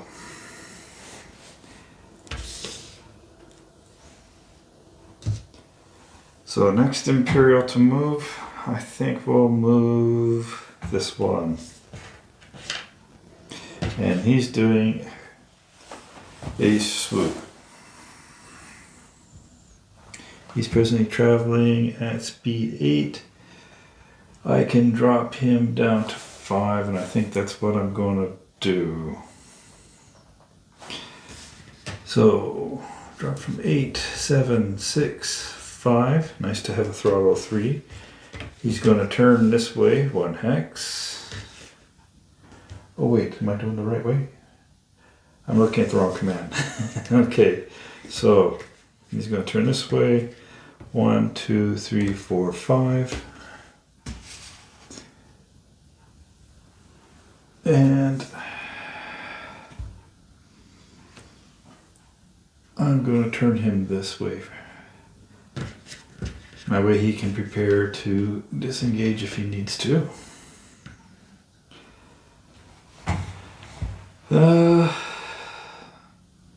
Next Imperial move.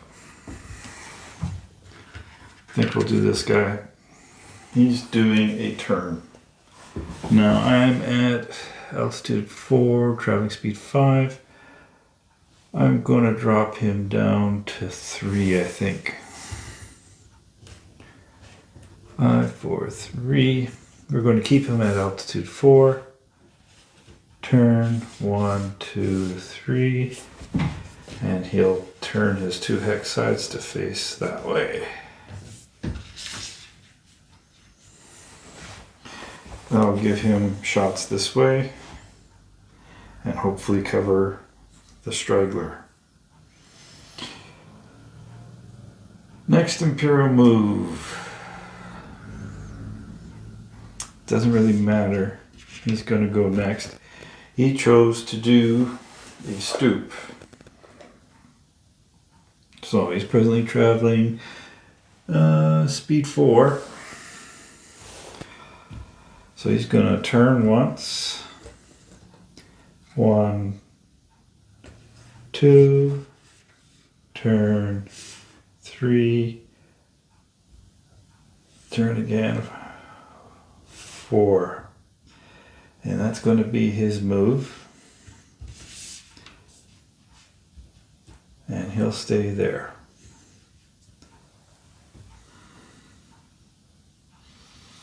That leaves the last Tau activation is this last Remora drone.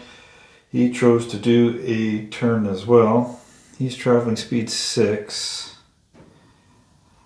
I can only drop him 2. So I'm going to drop him down to speed 4. And he's going to turn once. 1, 2, 3. Turn again. 4. And that's going to take him into short range. to that lightning. And final move, it's going to be this guy here.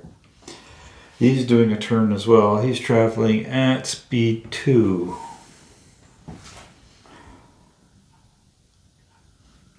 There's really not a good place to put him.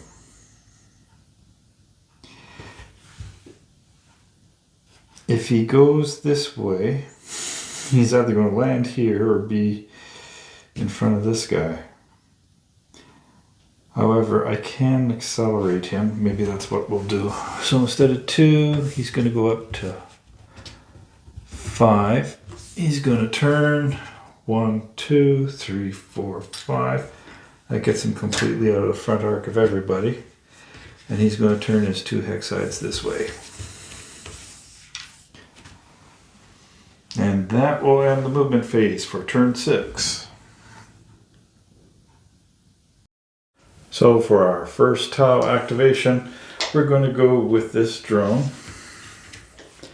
And we're going to shoot at this lightning because he's still got a shot at the Straggler. We just don't know if he'll hit him or not. So, short range, needing 5s and 5s to hit and damage. And we're going to get 1 hit so far. Will fail to damage, and I just realized I forgot to move smoke from somebody. So I'll have to double check to see who had the smoke, and I'll be right back. So I went and checked the previous movement video, verified all 3 Imperial fighters had a damage point, and this guy had the smoke. So we've got the smoke on him. As it's going to be an Imperial activation, we're going to activate this guy with the smoke for 2 reasons. Actually, it doesn't matter. He's -1 to hit. I really only have 1 guy that can shoot. And that's going to be this guy down here. So his front arc, the only target he has is the Straggler. He's at 1, 2, 3, 4, 5 hexes away. That makes it medium range. That's his best firing position. They're both at altitude 4 right now because we have yet to do a single recovery turn. So he's going to get a maximum number of shots. Normally he would be hitting on 5s, but because the Straggler is in a spin, it's 6s to hit. Let's see if we can hit. We got 1 hit on the Straggler. Can we damage? Oops. Went a little crazy, but no, he failed to do any damage. So that's going to be it for pretty much everybody on the Imperial side. With his smoke, he's -1 to hit, and so instead of hitting on 6s, it'll be 7s. And this guy's got nobody in his forward arc at all. So I did some checking here. The Tiger Shark, believe it or not, he just failed to get this guy into his front arc, so he can't shoot at him with his main weapons. The only target he has is this guy up here. So, medium range, he's got infrared. We're shooting, hitting on 5s and damaging on 4s as we're all at the same altitude. And the ion cannon fails to hit anything. Let's try the rocket launcher. Nope, rocket launcher failed to hit 2. Now, I could shoot the gun drones at this guy because they're 360 and they're same altitude, but I think I'm just going to continue shooting at this person here. So 3 shots, again needing 5s and 5s. 2 hits this time. Can he do damage on a 5? And he did do damage on a 5. He rolled a 6. So, rolling on the table. Oh, he rolled a 4. And 4. Aircraft loses a structure point and immediately falls into a spin. However, he's already suffered a structure point and only has 2 structure points. So, Tiger Shark will have successfully shot down Imperial Fighter number 4. We're into the end phase now of the turn. And first thing we do is check for recovery from spins. So, Straggler's in a spin. Let's see if he can make it. His handling is 4+. He fails, so he will drop 1 level. And I'll follow up on the rest in a second. Okay, so our Straggler has fallen a level from altitude 4 to altitude 3. Nothing else happens at this point. If he reaches altitude 0, he crashes and burns. Meanwhile, over here we have our Mora drone. He's on fire. Let's see what his handling spec is. His handling is a 3+. So let's see if we can roll 3 or higher to put out the flames. And he successfully puts out the flames. So no further rolling on him. Oops, sorry. And that's it for the end phase here. I don't have any tailing fire. Nobody else is stalled. We just have our 1 spin that needs to be rolled for in the end phase of turn 7. Not really doing so well here. I just realized I forgot to roll for smoke on this fighter here. So, handling of 3. He rolled a 6. The smoke goes out. He's no longer affected by smoke. So, we're at the beginning of turn 7. First thing to roll for is initiative. Let's see who's going to take the lead. Imperials win with a 6, although Tom made it close with a 5.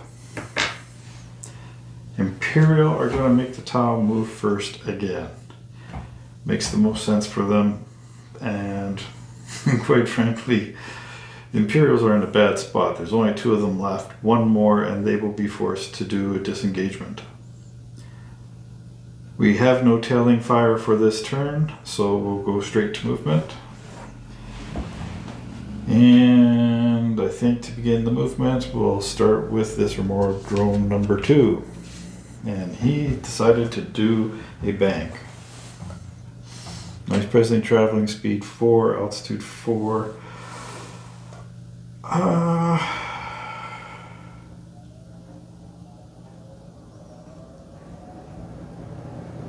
I think we'll leave him at, let's see, 1, 2, 3, 4. Yeah, I'm going to leave him at speed 4 for now. He's going to turn 1, 2, turn 3, 4, and he's going to make his final facing going back the direction he was going. And he'll stay at altitude 4. So for the first Imperial movement, it's not like I have a whole lot of choices. Let's go with this guy in the back here. He chose to do a bank as well. He's presently traveling at speed 5, so what do I want to do with him?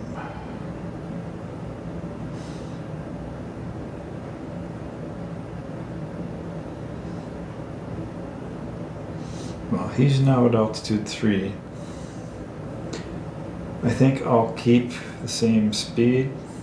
So we'll stay 5, turn 1, 2,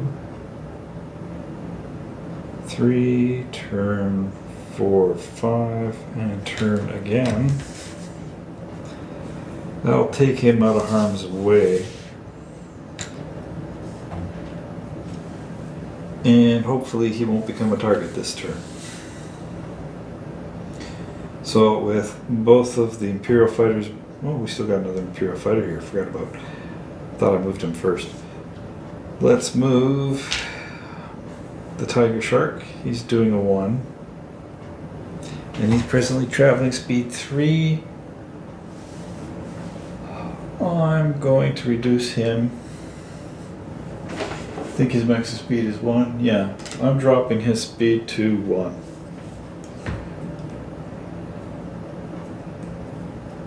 And he's going to just go forward 1 hex. And I'm hoping that's going to keep him in the forward arc. That leaves our final lightning to move. He chose to do a 5, which is a stall turn. He's presently at altitude 4, going speed 4. I'm going to move him to 7. Where am I? 1, 2. Yeah. So moving him to speed 7.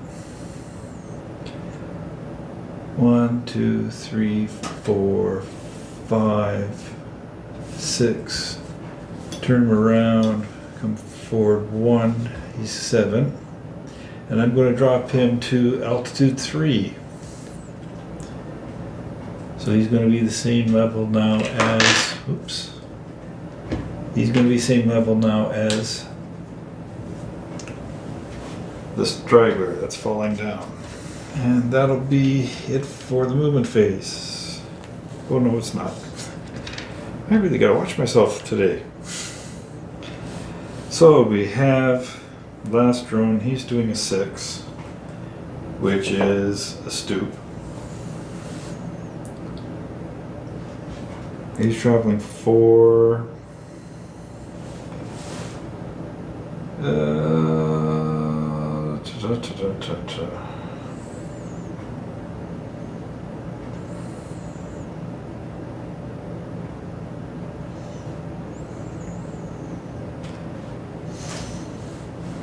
Yeah, I'm going to increase his speed to 6.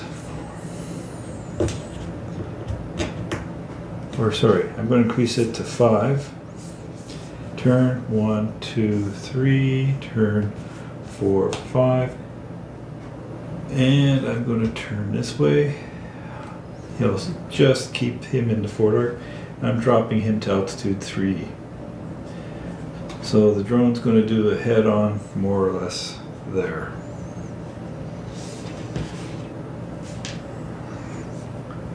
And that's it for movement now.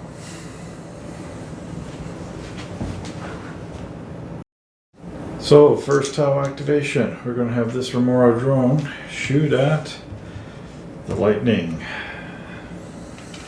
So head to head, he's at short range, so he's going to get 4 shots, needing 5s to hit and 5s to damage. Oh, we got 1 hit. Can we cause damage? Oops, right off the table. Let's try that again. No, he failed to damage, and that will take care of the first tau shooting.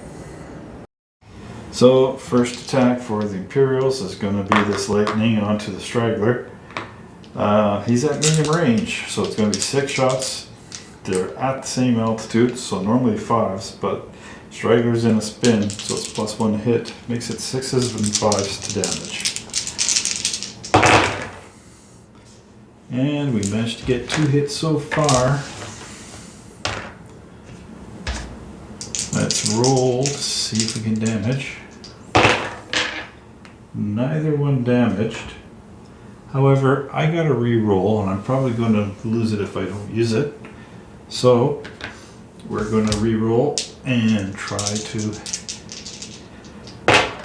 Nope, still no damage. So that's going to be it for pilot number 2. Next tau activation, we're going to have this Remora drone shooting at the same pilot. Unfortunately, he's at medium range, so instead of his normal 2 shots, he's only going to get a single shot. And because the Remora is on altitude 4 he's on altitude 3. It's going to need a 6 to hit and a 5 to damage. And he will fail to hit. So it's the end of the shooting phase of turn 7, simply because this fighter doesn't have anybody in his forward arc. He can't shoot at anyone. And the tiger shark, the only thing in his front arc, he's at long range. We're fighting at night. You can't shoot at long range. So we're into the end phase of turn 7. There is no smoke. There is no fire. There is no tailing fire. At least not this time. So the only thing we have to roll for is whether or not the Straggler can recover from the spin. And he needs a 4+ to do that. And once again, he fails. So he's going to fall another level from 3 down to 2. And that's it for turn 7. So we've got everything configured for turn 8. There's no tailing fire. Let's just roll to see who's going to have the initiative. Tau finally get it. They're going to make the Imperials move first. So, for the Imperial's sake, the only one I can really see doing anything is this one. He's doing another stall turn. He's presently traveling speed 7. I'm going to leave him at 7. So 1, 2, 3, 4, 5, 6, 7. He's going to turn around and he's going to drop from level 3 down to level 2 so he can match the Straggler. Possibly not the smartest thing he could do, but that's what he's doing.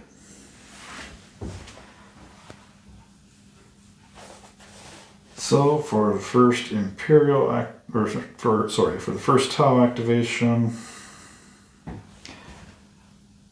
I'm going to do this guy. And this drone decided he was going to do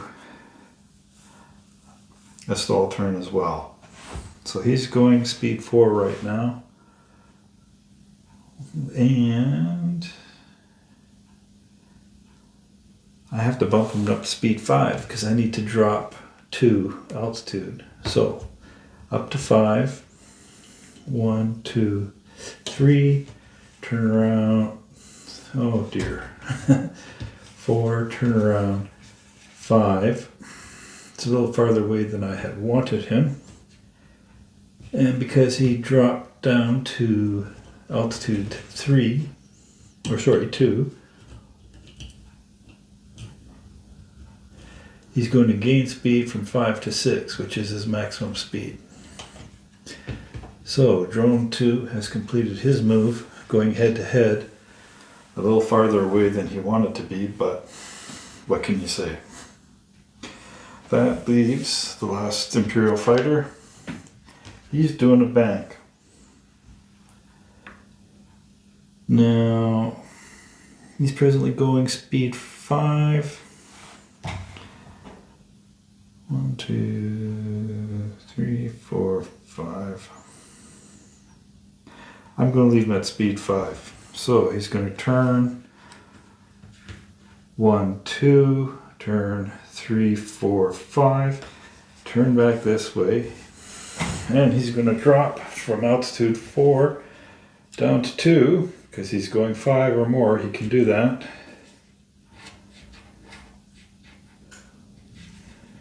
And because he did a drop, he's gained to speed 6. Let's put his move back there.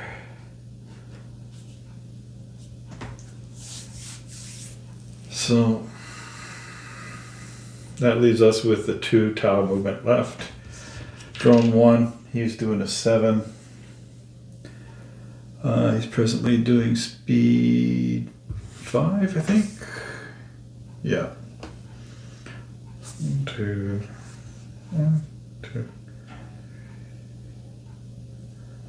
Yeah, we're going to move him. We're leaving him at speed 5. So he's going to turn once, 1, turn again, 2, 3, and then I'm going to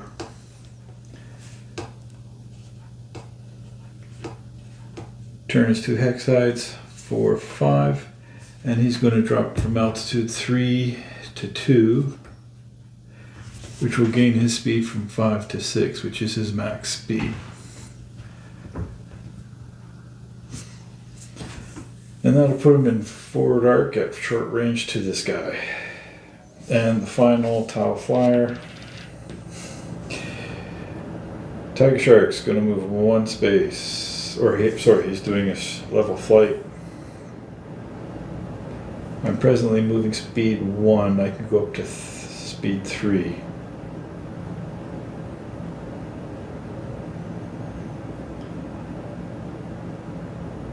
Don't really want to do speed 3 because then I'll have to roll over him. So we'll increase to speed 2.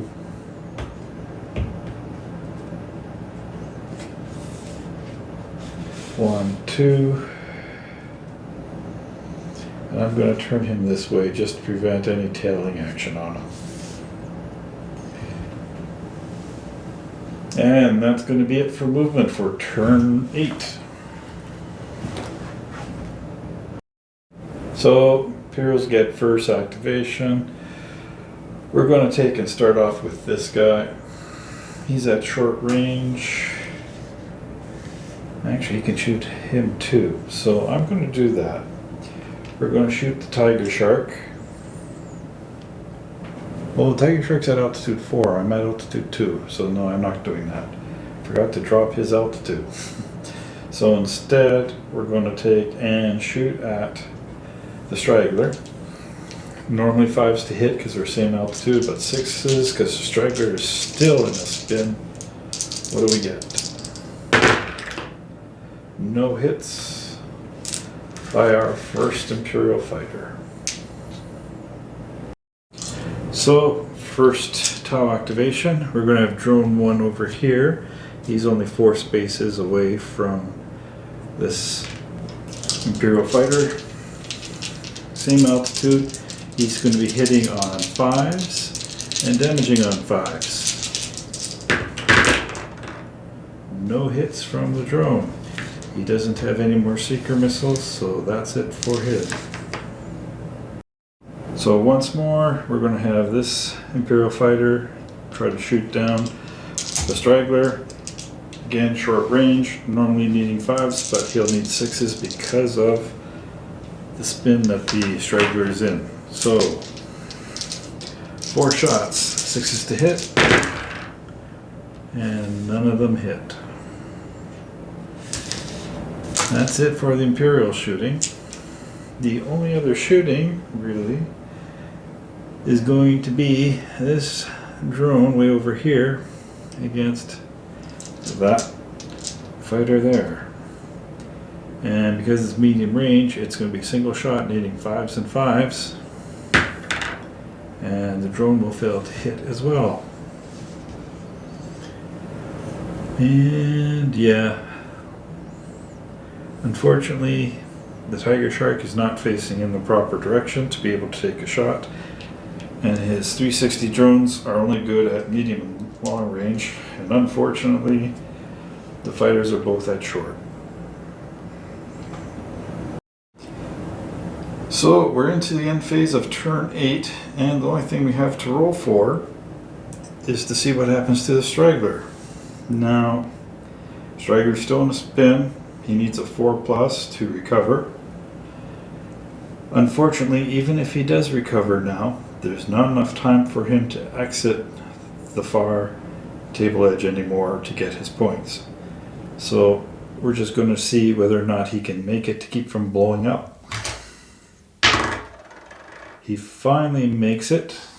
So we lose this.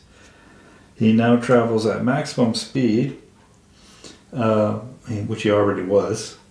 And we have to roll to see which hex facing he's going to be going. So 1, 2, 3, 4, 5, 6. He's going to go 2, which is actually the best direction for him to go. This way he gets to at least head in the right direction. So the one thing I forgot to check for at the end of the turn, because he recovered from a spin, both of these fighters are now in tailing fire. So these two got the tailing fire markers, and now we're going to roll for initiative for turn 9. Tau have the initiative. I really don't know if I want to. I'm going to make the Tau move first. That's really the best thing for me to do. So before anything else, let's deal with tailing fire. We'll start with this one. They're both at short range, so it's 4 shots, 5s to hit, 5s to damage. Oh dear. All 4 hit. Can he damage? He will damage once. Let's see what he rolls for the damage.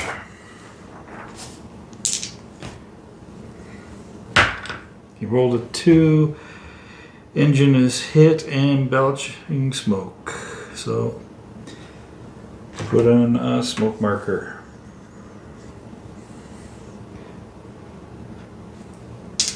Firing the second one. Again, tailing fire, 4 shots, 5s and 5s, now that he's no longer in a spin. 2 hits. 1 damage. And he rolled a 4, which is going to be lose a structure point and immediately fall into a spin. Oh well, that didn't last very long for him. So instead of 1 structure point, he now has 2 structure points of damage. He's smoking and he has a spin. So we can take away this order. It's not going to have a chance to happen. And that takes care of tailing fire for turn 9. So we may as well go straight into the move. And I had said I wanted Tau to activate first. The idea was he was going to do a turn, or sorry, a swoop. I was going to have him turn so he was no longer in a tailing arc. C'est la vie. I guess we'll start with this guy. He's got a stall turn. He's presently moving speed 6 at altitude 2. That's his maximum speed. 1, 2, 3, 4, 5, 6. I'm going to drop him to 5 simply because I don't want him to make another roll. So speed 5, 1, 2, 3, 4, 5. He'll do a 180. And now, hopefully he'll be facing these guys as they go forward.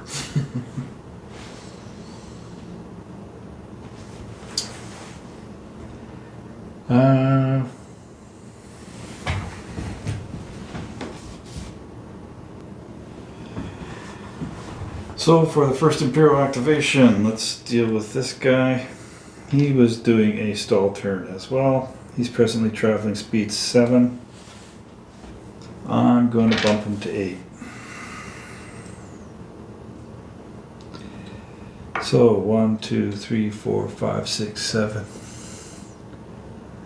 And 1, 2, 1, 2, 3, 4, 8. Turn around. He's at the same altitude. He's going to probably try to do more damage on the Straggler.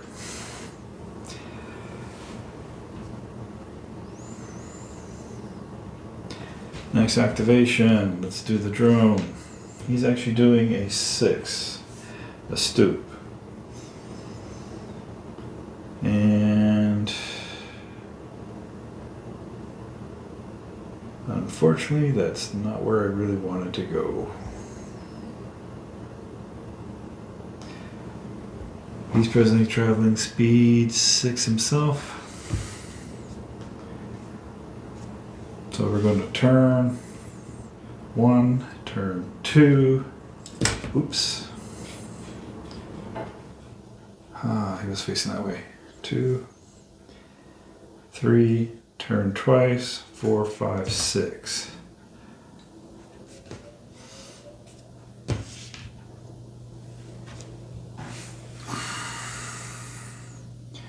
So he'll have a shot at this lightning, but that's all he's going to get. That means this flyer must activate next. He's doing a turn. He's presently traveling speed 6.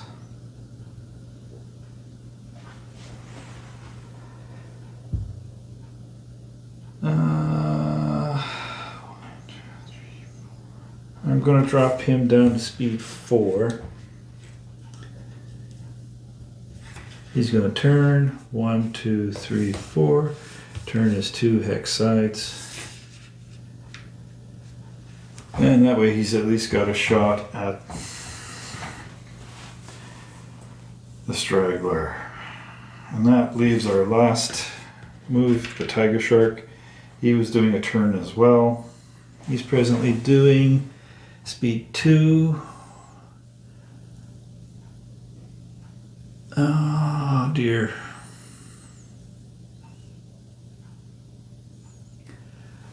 I'm going to bump him up to speed 4, or can I? Hang on. Yeah, he can go up to speed 4.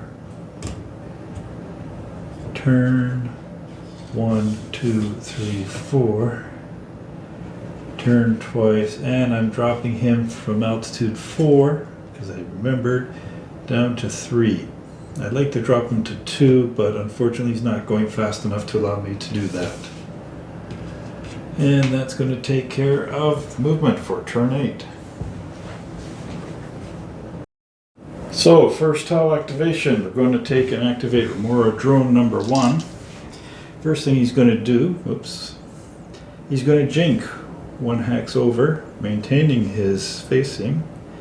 He's now 1, 2, 3, 4. He's at short range to lightning number 2. So he's going to take and shoot 4 shots, needing 5s and 5s because they're at the same altitude. And he's going to get 2 hits. Can he damage him? And the answer is no. That takes care of Remora number 1. Next activation, I'm going to do this lightning here. I'm tempted to shoot at the Straggler.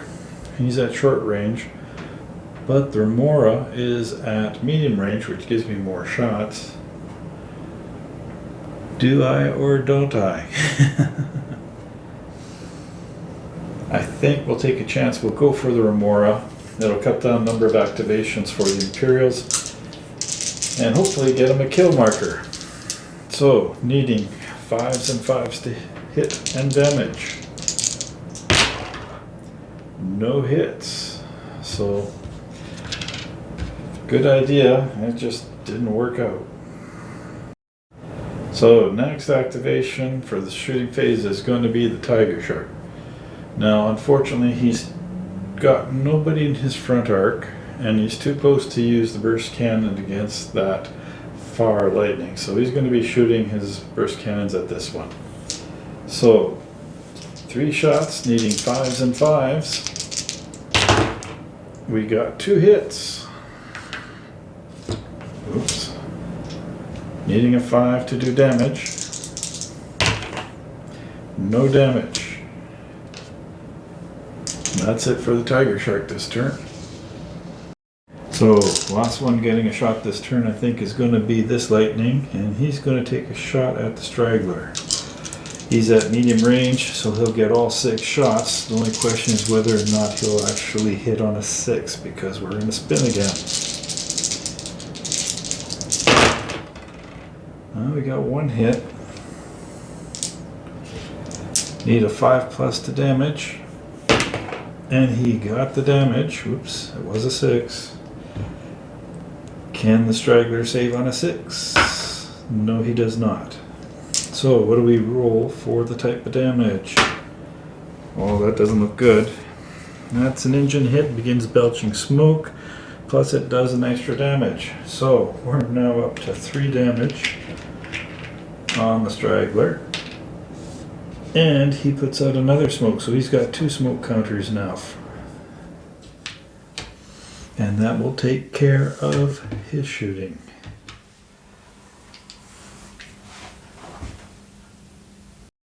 Unfortunately, the last Remora, he's at long range to that one, and he doesn't have this one in his forward arc, so he doesn't get to shoot this turn. So that takes us to the end phase. First things first. Well, we may as well see what happens with that smoke. So we need 4+ to get rid of the smoke. There's 2 dice, so got rid of 1, the other stays. Let's see what happened to the one that stayed. He rolled a 2, so he's going to replace the smoke with a fire. Not good.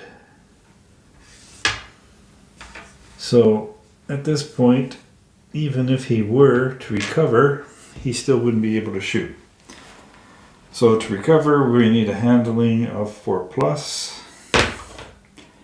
and he will recover from that, but we need to roll the facing. 1, 2, 3, 4, 5, 6. Well, 6 over there. And he's going to end up facing direction 2. And that means this guy's going to get tailing fire. Poor Straggler's not having any luck whatsoever lately. So, beginning turn 10, rolling to see who has initiative. Tied, unfortunately for Tau. And the Tau will win the initiative, and they will make the Imperials move first. However, having said that, we have tailing fire here. It's only short range, so he's only getting 4 shots. But he's hitting on 5s and damaging on 5s. What can he do? He's got a single hit so far. Can he damage? No, he does not, and that will take care of the tailing fire. So, with Taros having to move first, we'll move number 2 here. He chose to do a turn. So, I just gotta double check. He's moving speed 8, altitude 2. Yeah, we'll leave him at that. So he's going to turn 1, 2, 3. 1, 2, 3. Hard to see. 4, 5, 6, 7. And I'm going to turn twice. 8.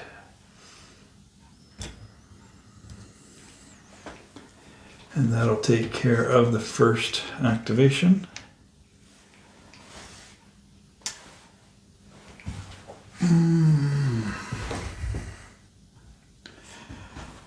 I guess for the first Tau move, we're going to move the Straggler. He's going to do a turn. Oh, this could be a bit of a bother. Let's see what happens here. Or not a turn, he's doing a swoop. I could go 1, 2. Or I could take a chance and go 1, 2 and get the extra boost. Unfortunately, that even if I end up here, that's 1, 2 turns, I still won't make it off the board. So there's no point taking a risk on it. So we're going to turn, move 1, turn again, and 2.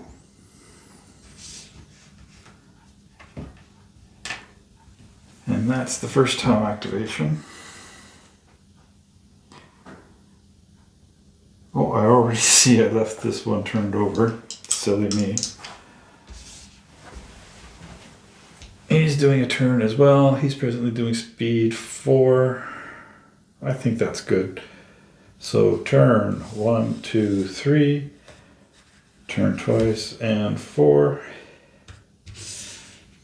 And once again, he's got good angle on the Straggler. Straggler only has 2 damage points left before he's shot down. So let's take a look at what we have here. I have stall turn for Remora number 1. He's presently traveling speed 6. I think that's 1, 2, 3, 4. That's good. So 1, 2. He's going to turn this way. 3, 4, 5, 6. And as he's at the same altitude, he's at short range. And seeing as all the Imperials are moved, it's just Tau movement. I've got a 7 for this one, which is the bank. I think we're going to do, he's moving 5. 1, 2, 3, 4, 5. Yeah, so we'll stay at that speed. 1, 2, 3, 4, turn 5. He turns twice and he's facing the same fighter. And finally we have the Tiger Shark. He was doing a turn. What speed is he doing right now? He's doing speed 3. So if I do 1, 2, 1, 2, 3, 4, 5, 6. That'll do fine. I'm going to actually turn him up to speed 5. So 1, 2, turning twice, 3, 4, 5. He's in the hex right behind. And that's it for movement for this turn. So Tau made the Imperials move first. So the Imperials get first shot. We'll start with this one. He's going to take a shot. The temptations. Both Tiger Sharks are in front arc. I don't have to worry about him making more points, but he's still going to be easier to shoot down than the other Tiger Shark because he's suffering more damage. Let's see if we can't finish him off. So short range, 4 shots, needing 5s and 5s. 2 hits so far.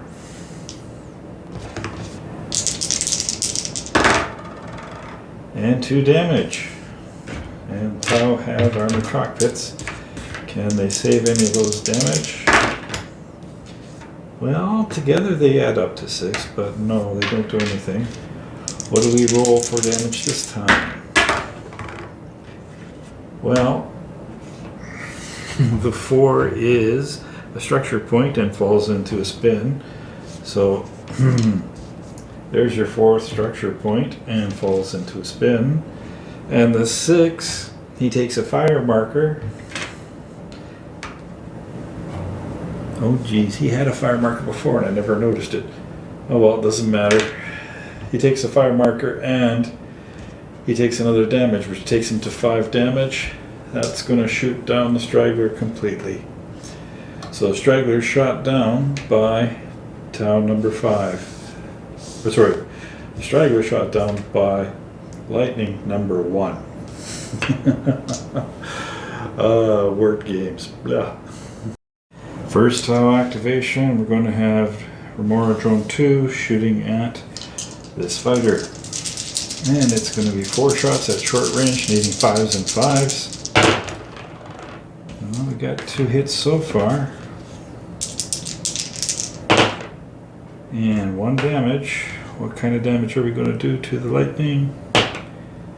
3. That's going to be a fire. So he's no longer going to be able to shoot. He was the only other activation for the Imperials, so let's go to the next drone. Drone number 1, again, 4 shots, short range, needing 5s and 5s. And again, we got a single hit.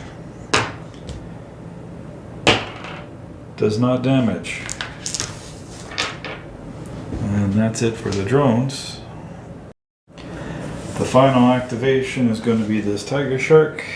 He's got this lightning in front of him, so he's going to take and shoot at him with his main weapons.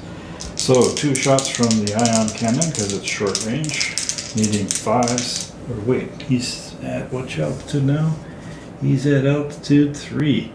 So it's going to take 6s for him to hit. 6s and 4s. No hits with the ion. Firing a missile pod, 1 shot. That will miss. Now, I'm going to shoot the burst cannons at the other lightning.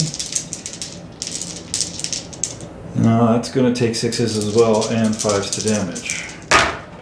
And no hits with the burst cannon, and that's it for shooting for the Tau. So, while we're here, we may as well go straight to the end phase. We aren't at the 25% yet because we still have 3 aircraft for the Tau and 2 aircraft for the Lightnings. Nobody's in a spin, but we do have the Lightning on fire. Let's see what happens. Can he put it out on a 3+? No, he does not. So let's roll to see what happens. A 1. Well, it's not good. Basically, you add another structure point of damage and a fire, I believe. But more importantly, he only had 2 structure points, so he goes down to fire. And that was fighter number 2. Let's roll and see if the pilot survives jumping out. No, he does not. So our experienced pilot in plane number 2 is gone. And now the Imperials are at 25%. Next turn automatically becomes a disengagement turn.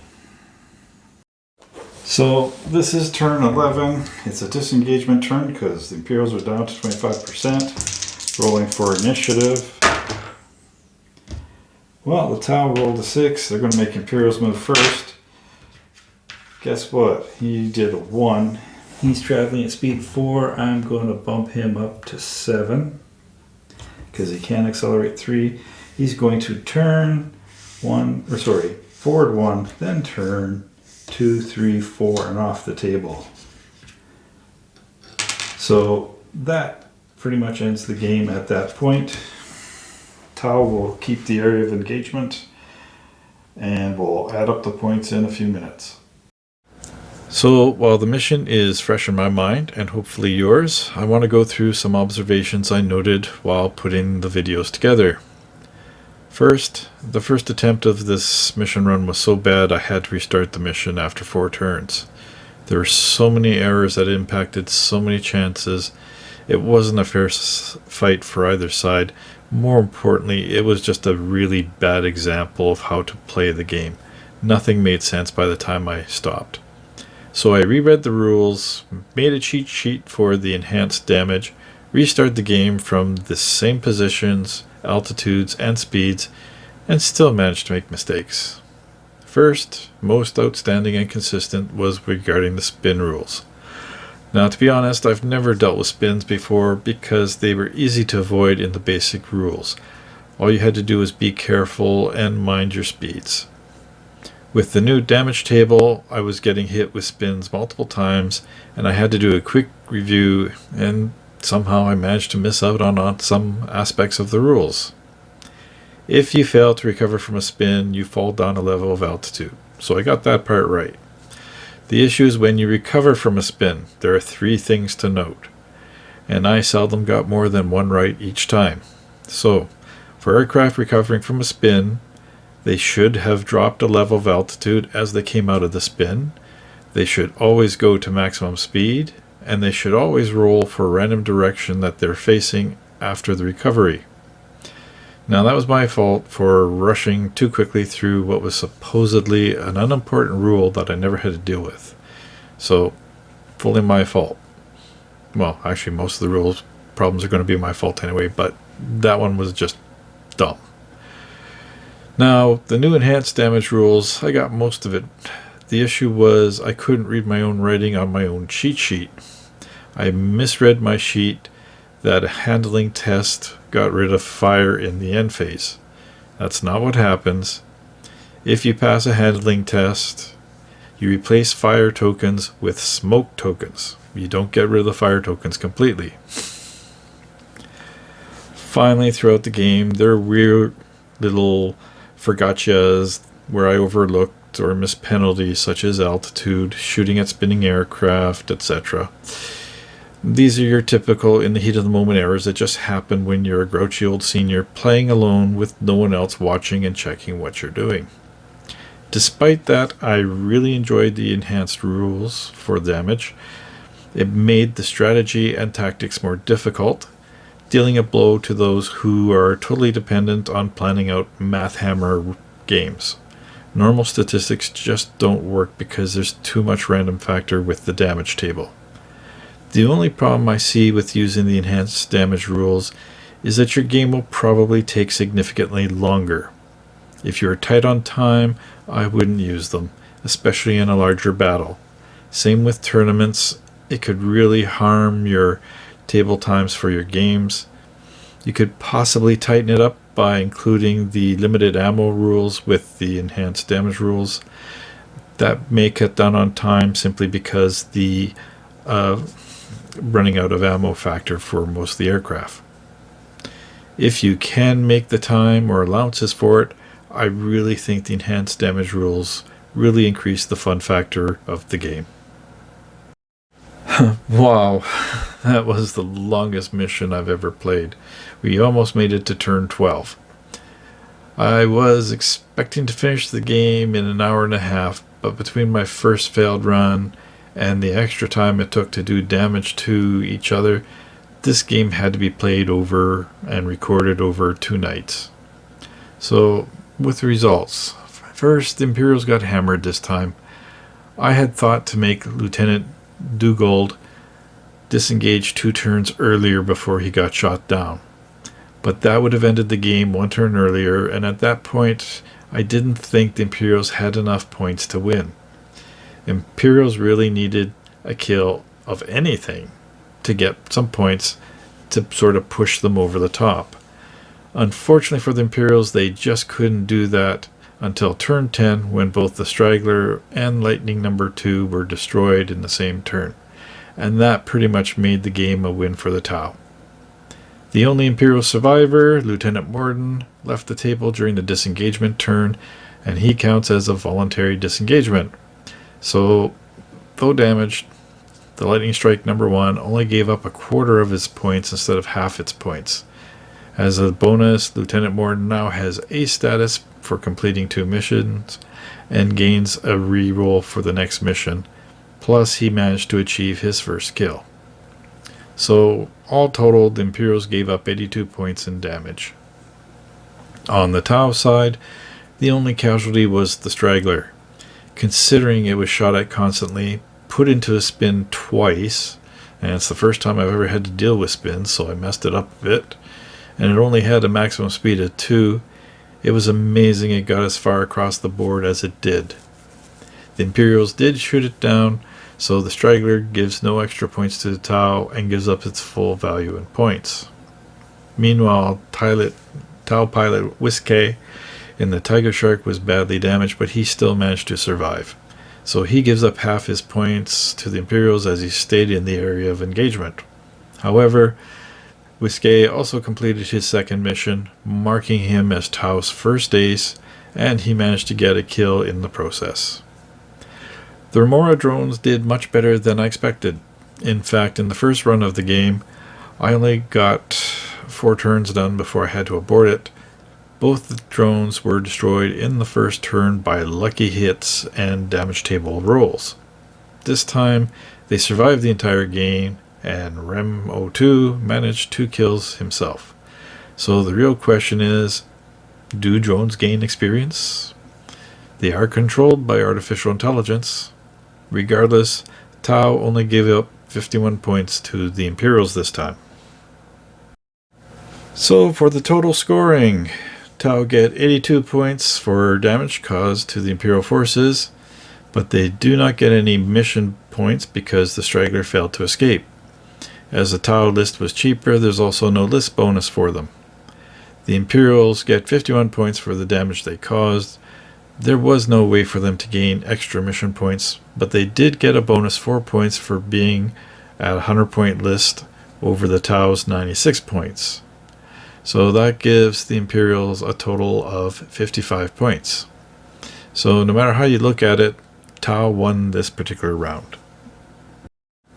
On to the campaign points. Well, Tau gained 3 for their first victory in the campaign, and the Imperials gained 1 point. So that gives the Tau a total of 5 points, and the Imperial Navy a total of 7. That still leaves the Imperial with a 2-point lead. In order for the Tau to gain the lead, they will have to win the next 2 missions.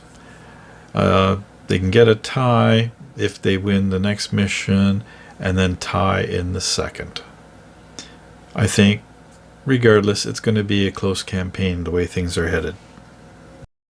So the only survivor for the Imperials is Lieutenant Morden. The good news is he's got his second mission under his belt, so he gets the free reroll once per mission and a chance to roll to eject if he gets shot down. This potentially gives the Imperials up to 3 rerolls per mission if all 3 ace pilots are taken. That isn't very likely though, because I'm probably going to want to keep at least 1 back at all times. The major weakness to the Imperials this mission was the fact the lightning strike only had multi-lasers. They hit on 5s, but worse, they only damage on a 5, and really seemed to hurt the lightning strike's ability to cause damage. They didn't get the overwhelming number of shots that orcs get, or the multiple weapons that the Tau get. So I decided to outfit 2 of the lightning strike aircraft with 2 pairs of Sky Strike missiles each. As these are attrition replacements, they will be unavailable for 1 turn or for mission number 4. I didn't replace all 4 lightning strikes to include Sky Strikes because adding those missiles increases the cost over 25 points, up to the cost of a Barracuda. The Imperials would then have the same issue as a Tau and not be able to use all 4 lightning strikes in a 100-point game. By keeping 2 lightning strikes without missile, I can take 2 of the regular lightnings and the 2 lightning strikes without missiles in a 100-point game, whereas Tau are struggling with only 3 aircraft. If I decide the effectiveness of the lightning strikes with the missiles justifies the extra points, I can always do more replacements once these 2 new aircraft are online. Regardless, the replacements will use up 8 points from the reserve fund, bringing the total squadron value to 317 points and leaving 33 points in the reserve fund. So Lieutenant Neverville is our new pilot in the next mission on the replacement lightning strike, whereas Lieutenant Oak and Lieutenant Plum will take the 2 lightning strikes with missiles and will be available after mission 4. So the Straggler died, but it gave a valiant effort, all things considered. I don't think there was a single turn where someone wasn't shooting at him. The expanded damage rules had a lot to do with that. There were so many instances where there was no physical damage done to the Straggler. I was beginning to feel very frustrated for the Imperials because of it. In the end, the Straggler succumbed to the sheer volume of attacks just short of the last turn. 2 more turns and the game would have ended anyway. So the Straggler will be replaced with an identical Tiger Shark with working engines this time, assigned to pilot Vector. Straight up attrition replacement, no change in cost or reserve fund, so it will be available for the next mission. Meanwhile, pilot Whiskey in the other Tiger Shark got banged up a bit too. In spite of that, he did manage to damage 2 fighters before finishing off 1 more. Not great, but decent. That makes 2 missions for Whiskey, so he counts as an ace and gets a free reroll and the ejection test. And that brings us to the Remora drones. In the first aborted run of the mission, the drones both got shot down in turn 1 to lucky rolls on the enhanced damage table. In the second run of the game, the drones not only survived but were credited for shooting down 2 fighters themselves. So are they any good? The drones don't have a lot of firepower, but the ability to jinx into dangerous positions or out of harm's way, and the possibility of increasing the number of activations for the Tau make them a valuable asset. The drones are a glass cannon, 1 damaging structure hit and they're gone. I originally saw them as escorts for the Tiger Sharks, but I think that's dangerous.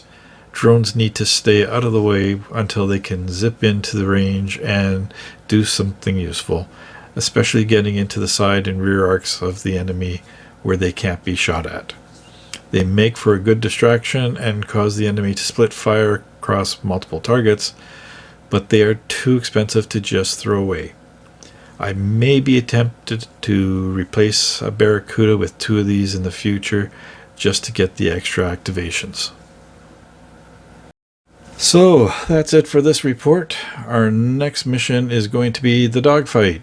I'll be testing out the low-level rules for the first time and using the enhanced damage rules again. If I'm feeling particularly brave, I might even try the limited ammo rules as well. There may be a delay as I'm dealing with real life again. Still, I hope to have something done in the next 2 weeks or so. Meanwhile, I hope you're all having fun out there. Be safe and good gaming.